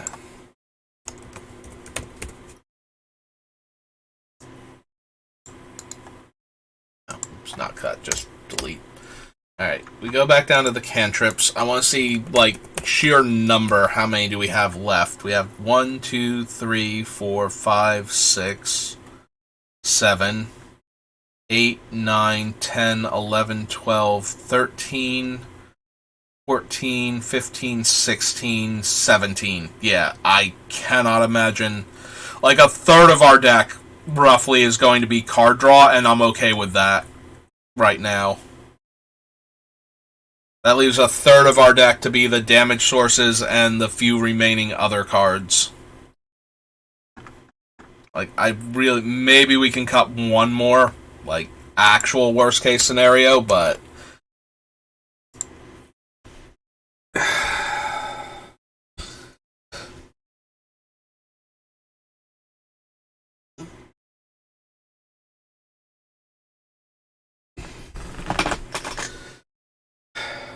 So if we need 3 more cuts. We need 3 more cards that can come off of this list. I hate cutting Merchant Scroll. Like, even if we just use it to get like more card draw spells, I hate it. I don't want to cut the Mystical or the, like, we have Mystical, Personal Tutor, the spell creature from Battle Bond. I'm blanking on her name all of a sudden. But yeah, she also gets a 2-drop instant or sorcery from our deck. I want all of the cards that can get, like, Grape Shot still to be in the deck, like the ones that can actually tutor for it out of the cards that we have left.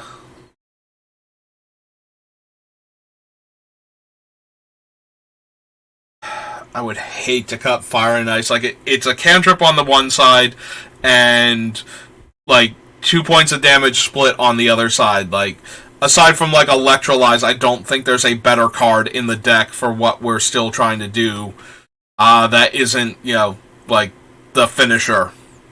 Like, something that can turn into a finisher in the mid to late game, like with Thousand Year Storm. That being said, it might legit be Thousand Year Storm. The only thing I hate about doing that is that Thousand Year Storm works super well with Ral, Stormkill, and Artisan, and I think there's one other one that cares. But definitely those two. Like, either one of them being in play and having us copy a spell multiple times either means more damage, like a lot more damage, or generates a large amount of mana so that we can keep casting. That being said, it is one of the clunkiest cards left in our deck. Like, a lot of the cards I've been talking about as though we could potentially copy them more than one. Like, cast them and have them start getting copied. And we have cut almost everything that is capable of doing that, except the Thousand Year Storm, and that makes me hesitant to get rid of it. We've already cut, like, things that I was certain were going to make it into the deck have already been cut, and that always happens, but we are at that point. We are down to, like, 3 more cuts. It's like, which one of these things do I actually not love anymore? Like, do I think is no longer doing the thing it was going to do when we first put it into the deck? Because all of the other stuff is gone.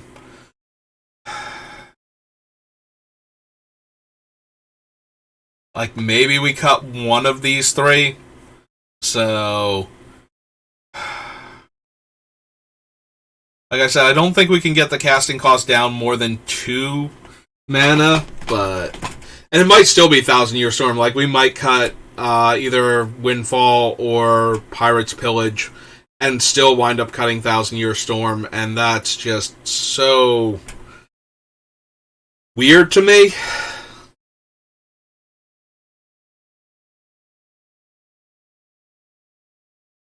Like, Thousand Year Storm is such a good Storm card, but we need to untap with it.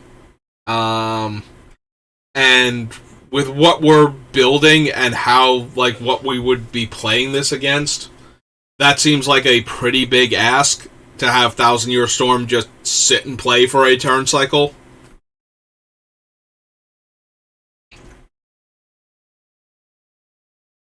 Like, I would be... If it had the same casting cost and it were itself an instant or sorcery that said until end of turn, this effect, I would actually be more interested in it than I am right now with it as this, like, 6 mana clunky enchantment.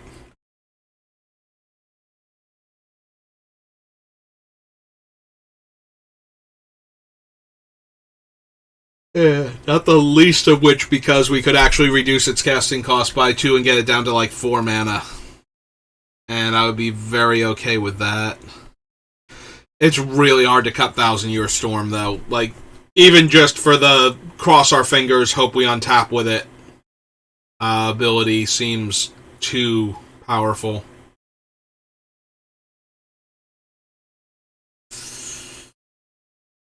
Like, the last couple things I want to cut, I'm cutting them to make room for other things that I want to add into the deck to make it slightly more consistent.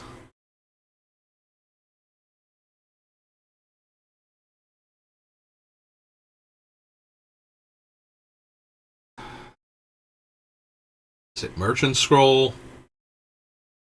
Is it Personal Tutor? Is it Preordain? Like, is Preordain too weak? Spellseeker, by the way, was her name. I can't imagine it's any of these down here. Like, at this point, it would be the Scepter going out for another mana rock. Or not a mana rock, but I would be taking it out for a ritual, not to just cut it.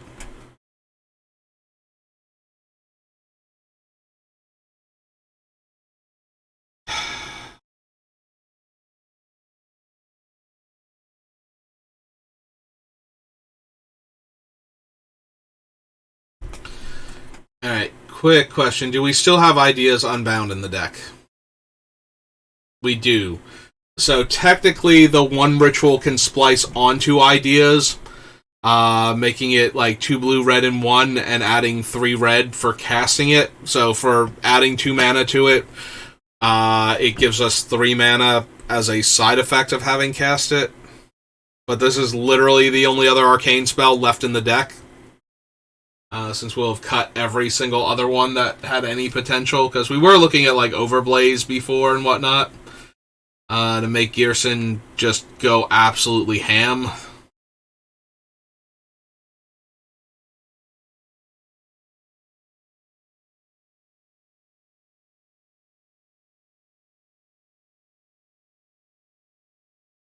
I'm like drumming on my forehead. I don't know if that's getting picked up by the microphone or not, but I am literally racking my brain trying to figure out what these 3 cuts are going to be, and then how to get Ghyrson to be a more effective Storm deck now that we're going this all in on his Storm count.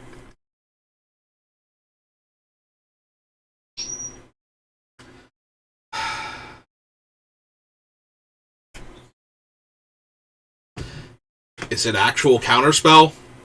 Is that one of the cards that's going to come out for this deck? Because I could see that. Like, we have, like, Mana Drain gives us more mana. Remand has special interaction with our Storm cards. Storm card and other cards when they are storming. Force of Will can be free. And Fierce Guardianship can be free, and I believe those are the only counterspells left in our deck, besides, actual counterspell that I'm now currently looking at and thinking about removing from our list. I've been live for 2 hours and 12 minutes, and we are dangerously close to a functional Ghyrson deck. I want to get this done, but I don't want it to be like a bad deck just because I'm trying to force it to be done.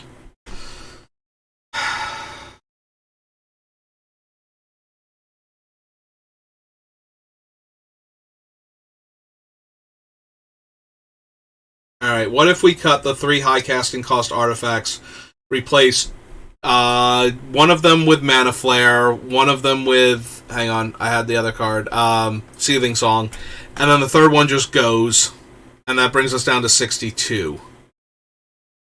What are our other 2 cuts at that point? Like, if we cut the Scepter and the Gilded Lotus and the Firemind Vessel, and we put in Mana Flare and the 1 ritual.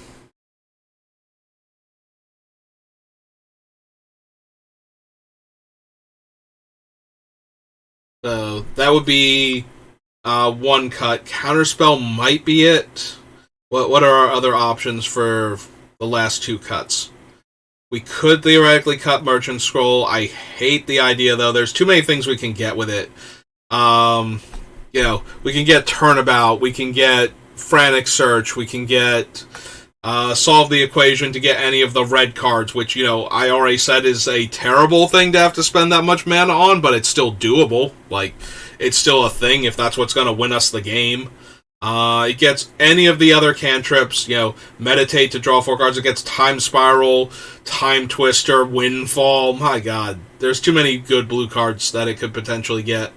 I can get Gush when we have a land drop coming still, and, cast Gush for free, bouncing the 2 islands.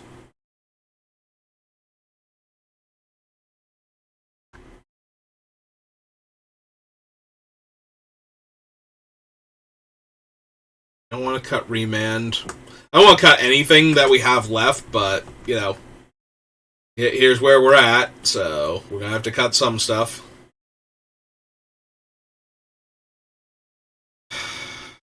Maybe it's spawning breath. Spawning breath is just so on topic for everything, though. Like, it gives us back the mana that we're spending on it. We spend red in one and we get a colorless mana back. So reducing the casting cost by anything lets us cast a spell and convert one red mana into a colorless. And if we have like Burgi going off, then we just get the red mana back too. Like, there's actual no downside to this spell in the deck in any meaningful way. And if we copy it with Thousand Year Storm, we get a bunch of extra mana to work with for anything else we might have.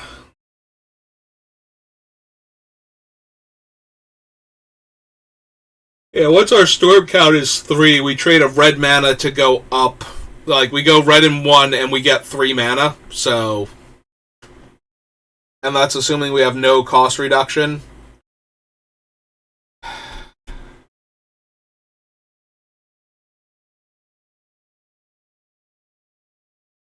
Yeah, I can't see cutting Cyclonic Rift. Like, we need something. We need a card that we can possibly, top deck or go find to get us out from underneath certain cards that are very realistic to have show up. If we're playing against people that are used to playing against things like Storm at the more competitive end of the EDH spectrum. Expressive Iteration, Prismari Command.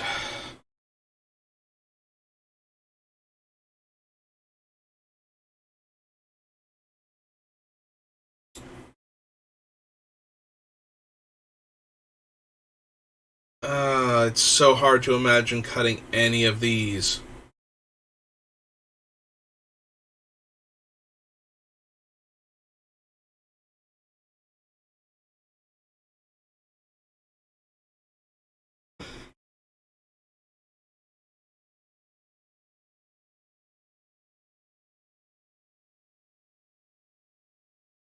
Brainstorm, Ponder, Gitaxian Probe, Preordain.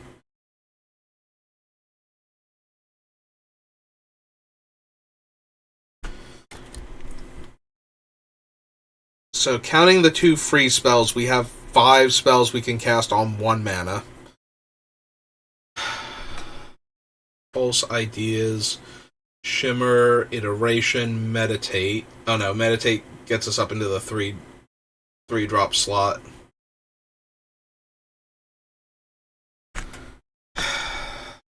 Prismari Command loots 2 and gives us a treasure.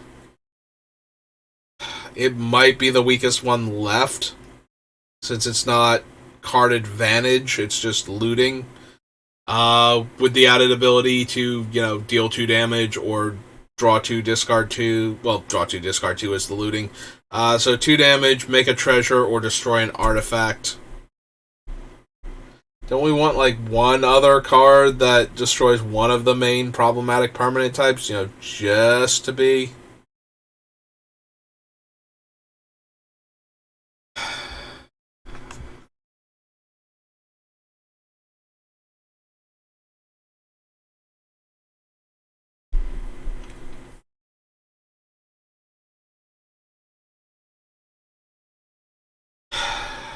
Maybe it's Windfall? I don't think we can get the casting cost down below 2 mana, but at the same time, although I think we're more okay spending red than we are blue, because we'll have more ways to add red mana if we add the ritual in.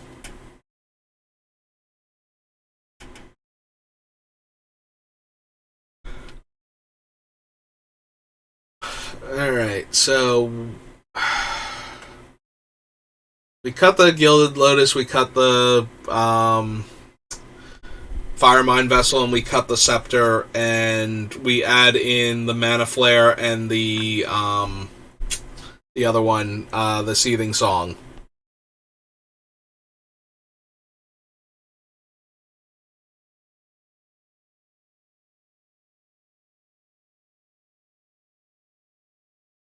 Not cutting the. Oh, excuse me. We're not cutting the Arcane Signet. We're not cutting the Izzet Signet. Soul Ring, absolutely not. So that leaves no other artifact mana. We have like the Felwar Stone, but I don't think I want to cut that one either. Yeah, we're literally going down to like 3 or 4. We're going down to like 1, 2, 3, 4 mana rocks in the entire deck, but we're adding in a ritual and an enchantment for the turn.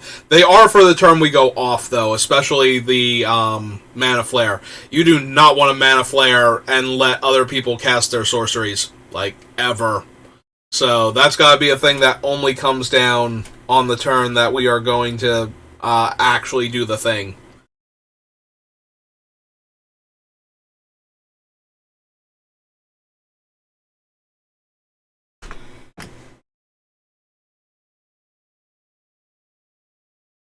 Like, I would like more rituals in the deck. I would like a lot of things in this deck that we don't have room for at all.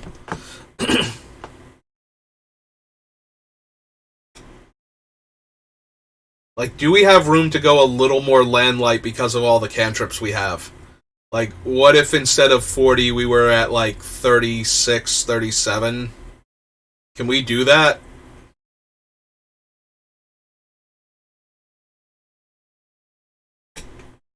Like, what if we don't cut the...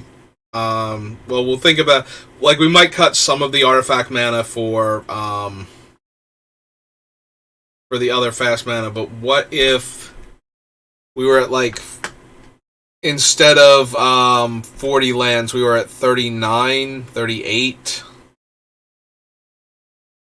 Because we do have a lot of cantrips that we can cast early on if we need to hit land. Yeah, I scrolled up to the top, but I actually care about the cantrips right now. So, on 1 mana, we can't cast Gush. We can cast Brainstorm, Ponder, Probe, Preordain. On 2 mana, we can cast Impulse. Ideas Unbound is terrible. Shimmer of Possibility, Expressive Iteration, although we probably want to do that turn 3. And then at 3 mana, Meditate is probably terrible, although maybe that early we don't mind casting Meditate to draw the 4 cards to find our land and everything. Although if we're drawing 4 cards, we also have to discard the hand size, so that's not great. Windfall, Frantic Search, Electrolyze, Prismari Command lets us loot 2 and get a treasure on top of that. So yeah, if we're stuck on like 3 mana, we should be fine. So maybe it's okay if we go to like 60. I feel like we need at least one more cut. I think like 38 land in our 99 is like a bare minimum. Because we're already going to be running fetches, so that's going to reduce our overall amount of land every time we find one of those. But they are all going in the deck right now. Because, of course they are. That's kind of... A, we want to be able to shuffle for, like, brainstorm type effects, and B... So, do I take out top? I got rid of Future Sight. We still have every fetch land, though. I can't imagine we take top out. Like, even if we top swap and then draw the top on a following turn, that's still a spell being cast for Grape Shot. So I don't think that matters. Also, it's a way to immediately draw the cards that we tutor to the top of the deck. So yeah. So that's going to be a no on Sensei's Divining Top. I did have to give it some serious consideration, but as I'm saying it out loud, it still sounds incorrect to cut it. So I've talked myself into not cutting it, essentially.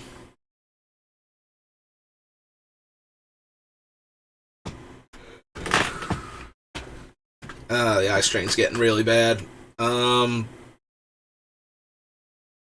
Alright, so even if I give myself the leeway of keeping like a couple cards over because of how many cantrips we're running. I still kind of want to get the Mana Flare in here, which I suppose cutting a 5-drop artifact for a 4-drop Mana Flare and another 4-drop artifact for the 3-drop Seething Song gives us access to more mana more consistently.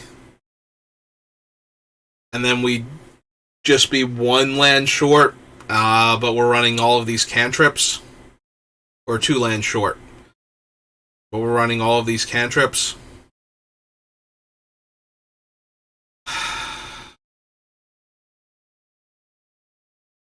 Also, I never did get the other Niv in with all this card draw.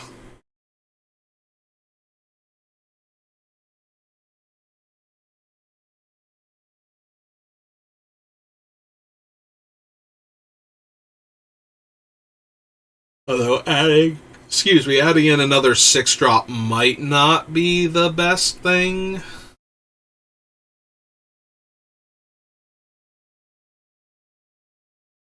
Yeah, I definitely like the Perrin more than the original Niv Mizzet, but they're still both. That's true. This Niv, I only draw the cards by casting the spells. This Niv just taps to draw the cards. But I still think the Perrin is way more powerful in the deck. Despite not being able to start itself off with a free card. Also, I have to untap with one of these Niv Mizzets in play. Whereas I might just be able to explode. I'm more likely to be able to explode with the Niv Mizzet Perrin if I'm casting the spells after casting him. So, yeah, my brain kind of wandered off there mid-sentence, and I'm like, why am I exploding? What am I doing now? What does this have to do with this Niv that I'm talking about? Yeah, no, the eye strain and the staring at the screen is really starting to get to me. Like, it's just sapping my strength now to stay focused. So I'm going to close my eyes while thinking about this and stretching a bit. Okay. So if we got rid of the 3 artifacts, we go down to 62 cards. We get the 2 mana producing things into the deck. We're still at 62.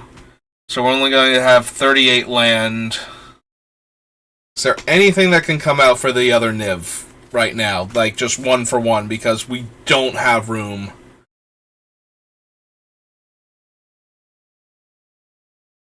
Like, I'm a bit loath to even cut the counterspell anymore, because we are so low on interaction right now. We are 100% as close. Like, we are as close to all in on our own strategy and completely ignoring what everybody else at the table is doing as I have ever built a deck to be.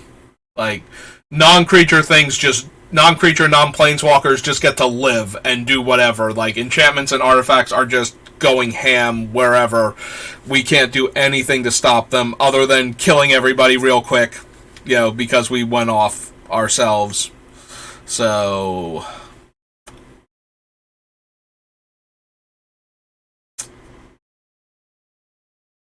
as I scroll through one more time, trying desperately to find anything at all. Although Niv is a 6-drop, maybe we don't need to cut anything else for Niv. Like, we already have the other Niv 6-drop, and like I said, I think this one is better. Like, we can cast stuff, we don't have to tap this Niv to draw a card, and anything that we cast is going to draw us cards too, so we're pretty much just going to draw tons of cards off of Niv Mizzet Perrin. Assuming that he doesn't explode instantly, because, big dragon, powerful effect. Although we will get to draw some cards off of him exploding, most likely. So, there's that at least. Yeah, I think we might go up cards. Like down land because of all the cantrips we're running. Like, if a 10th of our deck is cantrips, then I feel a bit safer being down like 1 or 2 land, but not more than that.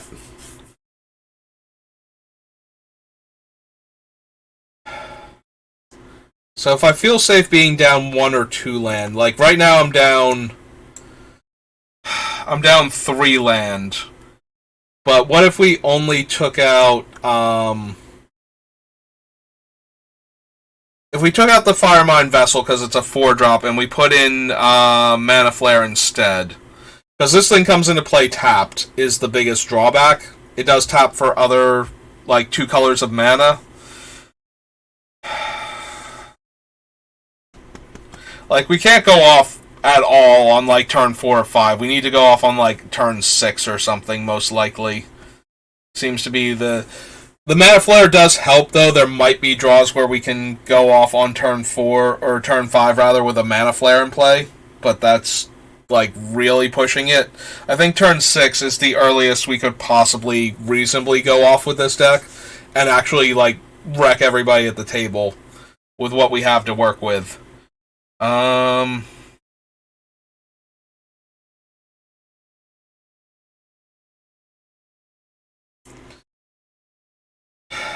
Okay, so if we get rid of the Firemine Vessel and add in... So, get rid of Firemind.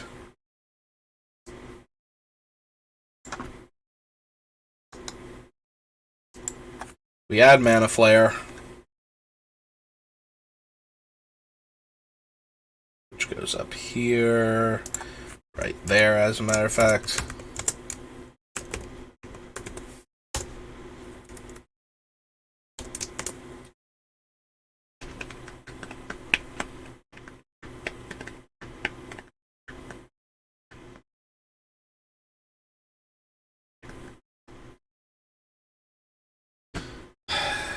Alright, so we did that. And I was gonna drop the other 2 and add in the ritual. But I'm still not... Now I'm not 100% sold on that idea either. Like, we're going to be down a land or 2. So I don't want to also be down, like, mana rocks. I know, I'm, like, waffling a lot on how to build this deck. Like, we are right there at the finish line. Can I just cross it? And the answer is no, because I want the deck to actually be good. And that's where I'm at right now, is that if I just assume we're crossing the finish line here for the sake of crossing it, then the deck is not good. I mean, it might still wind up being, like, maybe it's good, maybe it's actually fine, and we just need to make, like, 1 or 2 cuts, and as long as we don't, like, cut something crazy, we're fine, but...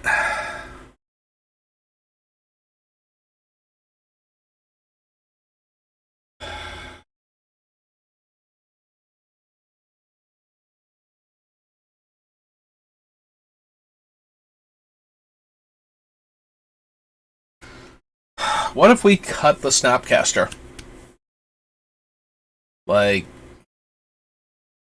he's letting us buy back 1 spell. And we have to pay the mana for it. He doesn't add to the... Like, the spell itself adds to the storm count for most of our... He's only adding for, Grape Shot. Like, actual storm, which is Grape Shot for us now. So... maybe he's one of the weakest cards left in our deck? Which is saying something, like, he's one of the actual weakest cards left in our deck. But maybe he is, because I need the mana in order for the deck to actually do its thing. Like, if we keep cutting mana sources, even artifact mana sources, we're going to run into problems just because we don't have the mana to cast all of our spells sometimes. And we need to be able to cast everything in a turn. So, we can't just not have mana. So, by having artifact mana and the Mana Flare in the deck, maybe we add... like, maybe this brings us up a little bit higher on the thing, so... I'm wondering if we cut Sokazen now, because now we don't have the creature, like, the creature comes into play matters thing, so making 2 1/1s off of the land is not anything really, and that opens up another basic land slot because we're cutting down. We need more room for basic lands then. In that regard, so I still want the Mystic Sanctuary. I think that's too much value to pass on. Valakut Awakening, same deal. But I think we can cut Sokazan, Crucible of Defiance at that point. Ooh, excuse me. Alright, so what does that leave our land count at? Because we only get 38 now. So, Volcanic Islands 1.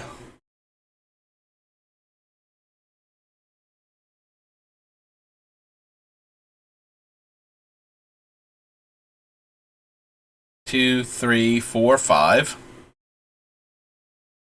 The fetches. 6, 7. 8, 9, 10. 11.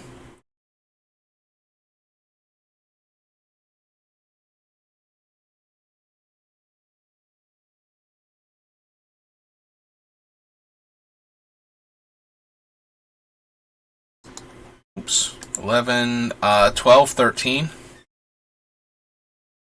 14.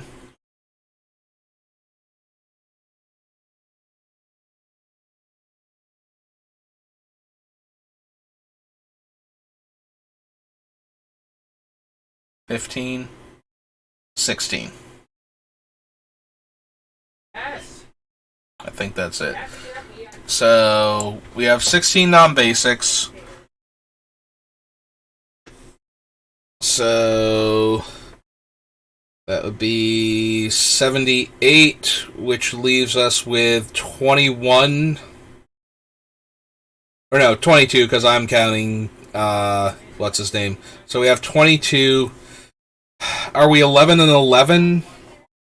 We have, like, one each in the non-basic land slot that counts as, like, we have the red spell that's a mountain, adds a red on the other side, and we have the, blue land from Eldraine as our only two, can't get, like, is only one or the other, but not ever both. So, we have those two lands, so...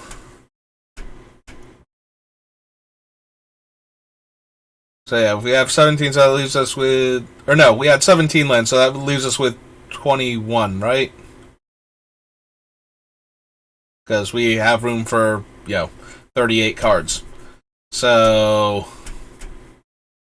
Yeah, if we have 17, then yeah, we only have room for 21. Alright, so we can't do an even split. But the question is, do we want any significant deviation from, I think we want one more island. I think we have more, we have Counterspell, we have Mana Drain, we have Thoughts Unbound, and we have cards that add red more readily than we have cards that add, we don't have a bunch of things that add mana of any color. We have spells that add red, though. So we'll have slightly more red or neutral. Like the Stormkill and Artisan gives us treasure that can be either. So I think we would want... If we only have room for 21, then we want to go 11 islands, 10... So 11 islands, 10 mountains, I think is going to be correct. I don't think there's enough reason to go beyond that. We need both colors of mana, and we do need a fair amount of red mana also. Like, a lot of our spells are red still. It's not quite an even split. I think we are more blue than we are red, but... not by such a significant amount, and we do need, like, multiple red mana as well as multiple blue mana in a single turn, so... But I do like having this many untapped basic lands in our deck, where we're not actually hurting for untapped lands. Like, I think with, like, we don't want to draw a land on the turn that we're storming off and have it we want to be able to make sure we draw at least one land if we didn't have one already in the turn that we storm off that can come into play untapped to help us keep storming. And right now, almost all of our land comes into play untapped. It's the Is It Boiler Works and the land side of the card draw spell, and I think that's it. I think literally every other non-basic land can come into play untapped, and can fetch like the fetch lands can all come into play untapped right now.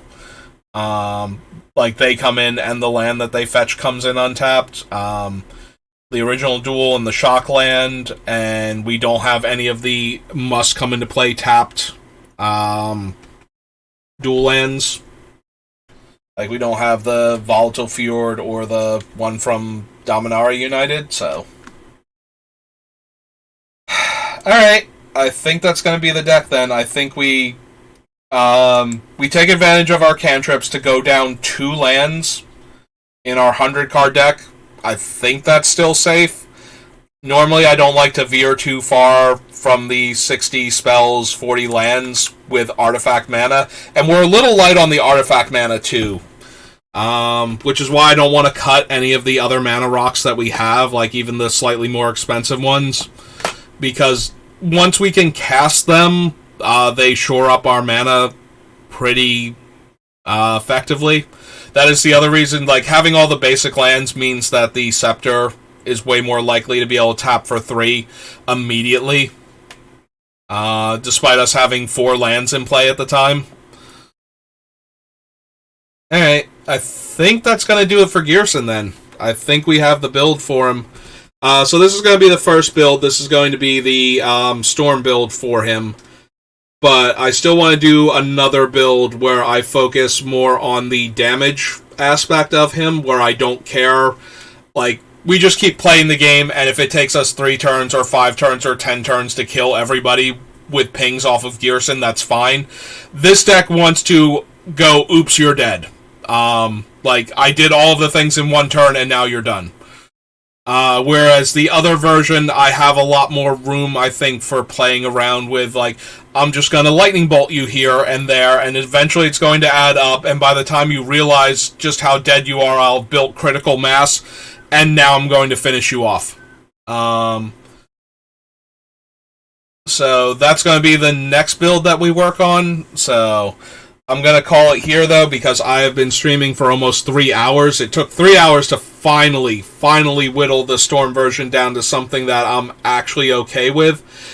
And the deck is still a bit questionable. Like, we have almost no interaction. We have 1 bounce spell. Granted, it's one of the most powerful bounce spells in Commander. And we have, like, 5 counter spells. And we're going to try to just ignore everything else and, like, Starn and triggers and Storm and win. And I don't know how reasonable that is, because I've never actually played, like, full-on Storm in Commander.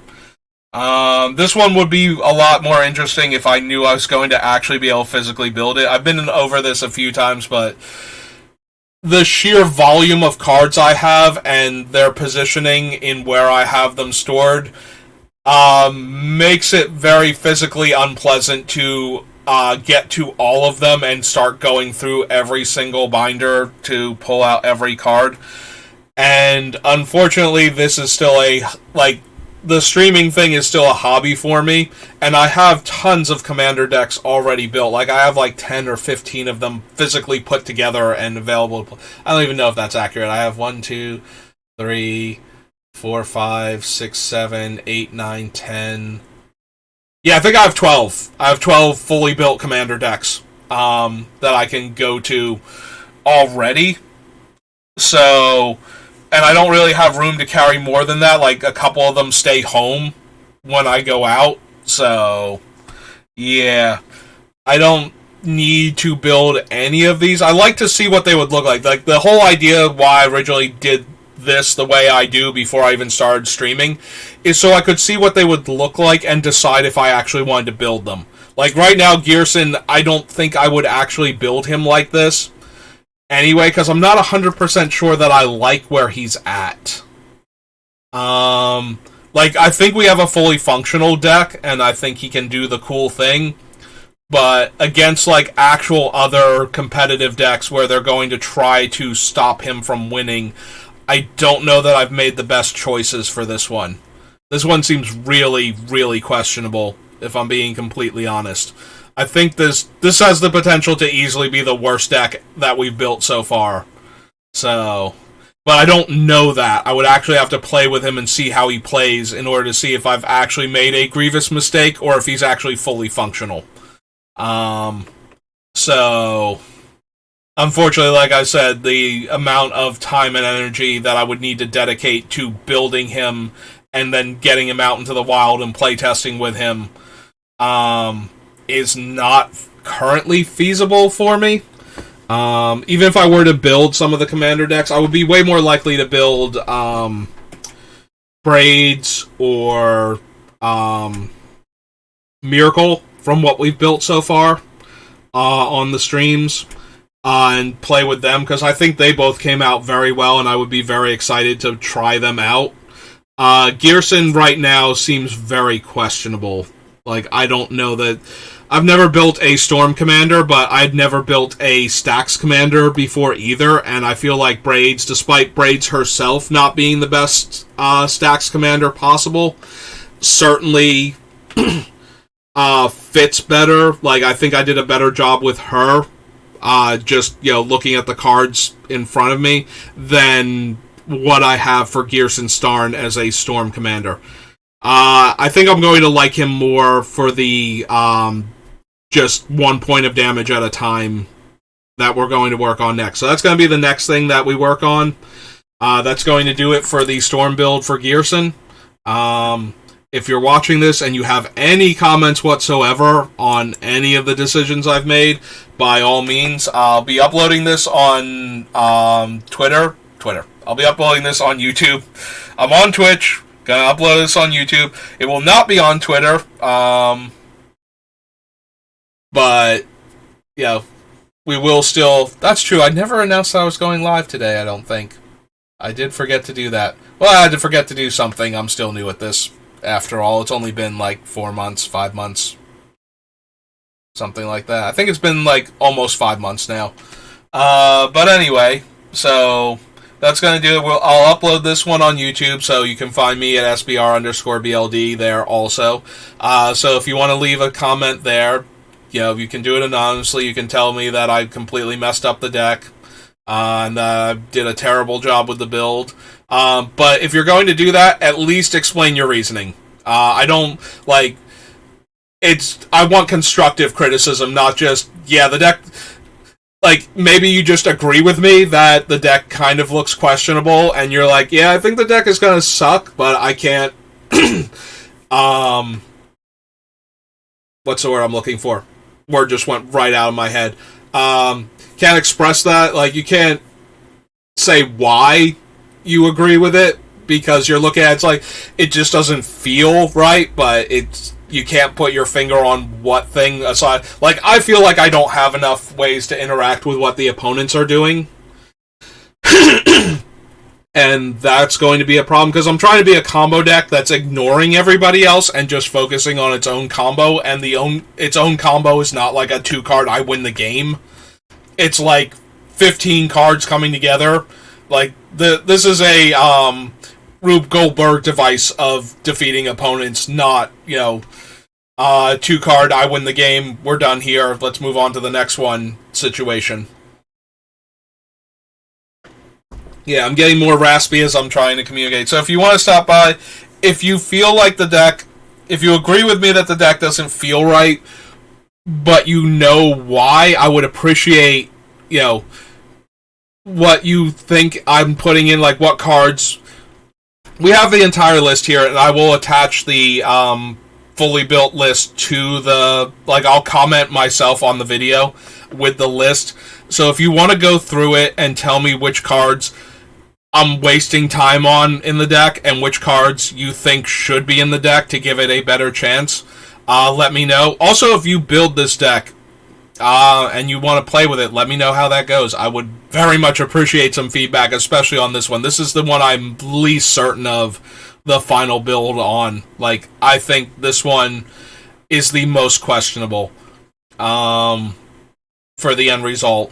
I don't think I would actually bother to put this deck together if I were not, like, if I were making money off of this and showcasing the deck were a thing, I would absolutely do that, but I'm not right now. This is just a hobby for me. So until I build up a, like, following and I get, like, a lot of viewers regularly and I can afford to do this for a living, I can't really take the time that it would take and the physical effort to construct this deck from my collection, like to go through all the binders and get all the cards out that I would need. So, yes, if you want to build the deck and try it out, if you have the cards, or if you are going to proxy all the expensive stuff or whatever and just play with your friends, like, let me know how the deck goes, like, more so than any of the other decks I've built. I would really appreciate like I said, constructive criticism, feedback. If you want to agree with me that the deck seems weak, but you can't tell me why, like, the comments are fine. But just don't come in and go, you did a terrible job and the deck sucks, and then leave. I mean, you can do that, and that's still engagement. Like, that's fine, because the YouTube algorithm doesn't care. But that doesn't actually help anything. Aside from rubbing it in that what I already think might be true of the deck is true. And without anything to back it up, that's just kind of, you know, it's not quite trolling, but it doesn't do much more than trolling would, so. Yep, okay, so I'm going to call it there, because I'm starting to lose my voice, and we're coming up on the 3-hour mark. So thank you for watching. I do appreciate staying for all of this and putting up with me. But yeah, we're going to have to call it for today. This is going to have to be as good as it gets right now. Maybe, like I said, if this ever becomes more than a hobby and I actually build the deck and I find out it's terrible, maybe we'll come back and revisit Starn as a Storm deck and see if we can fix him. But that's going to do it for me today. Thanks for watching, and I'll see you next time. Have a good rest of your day.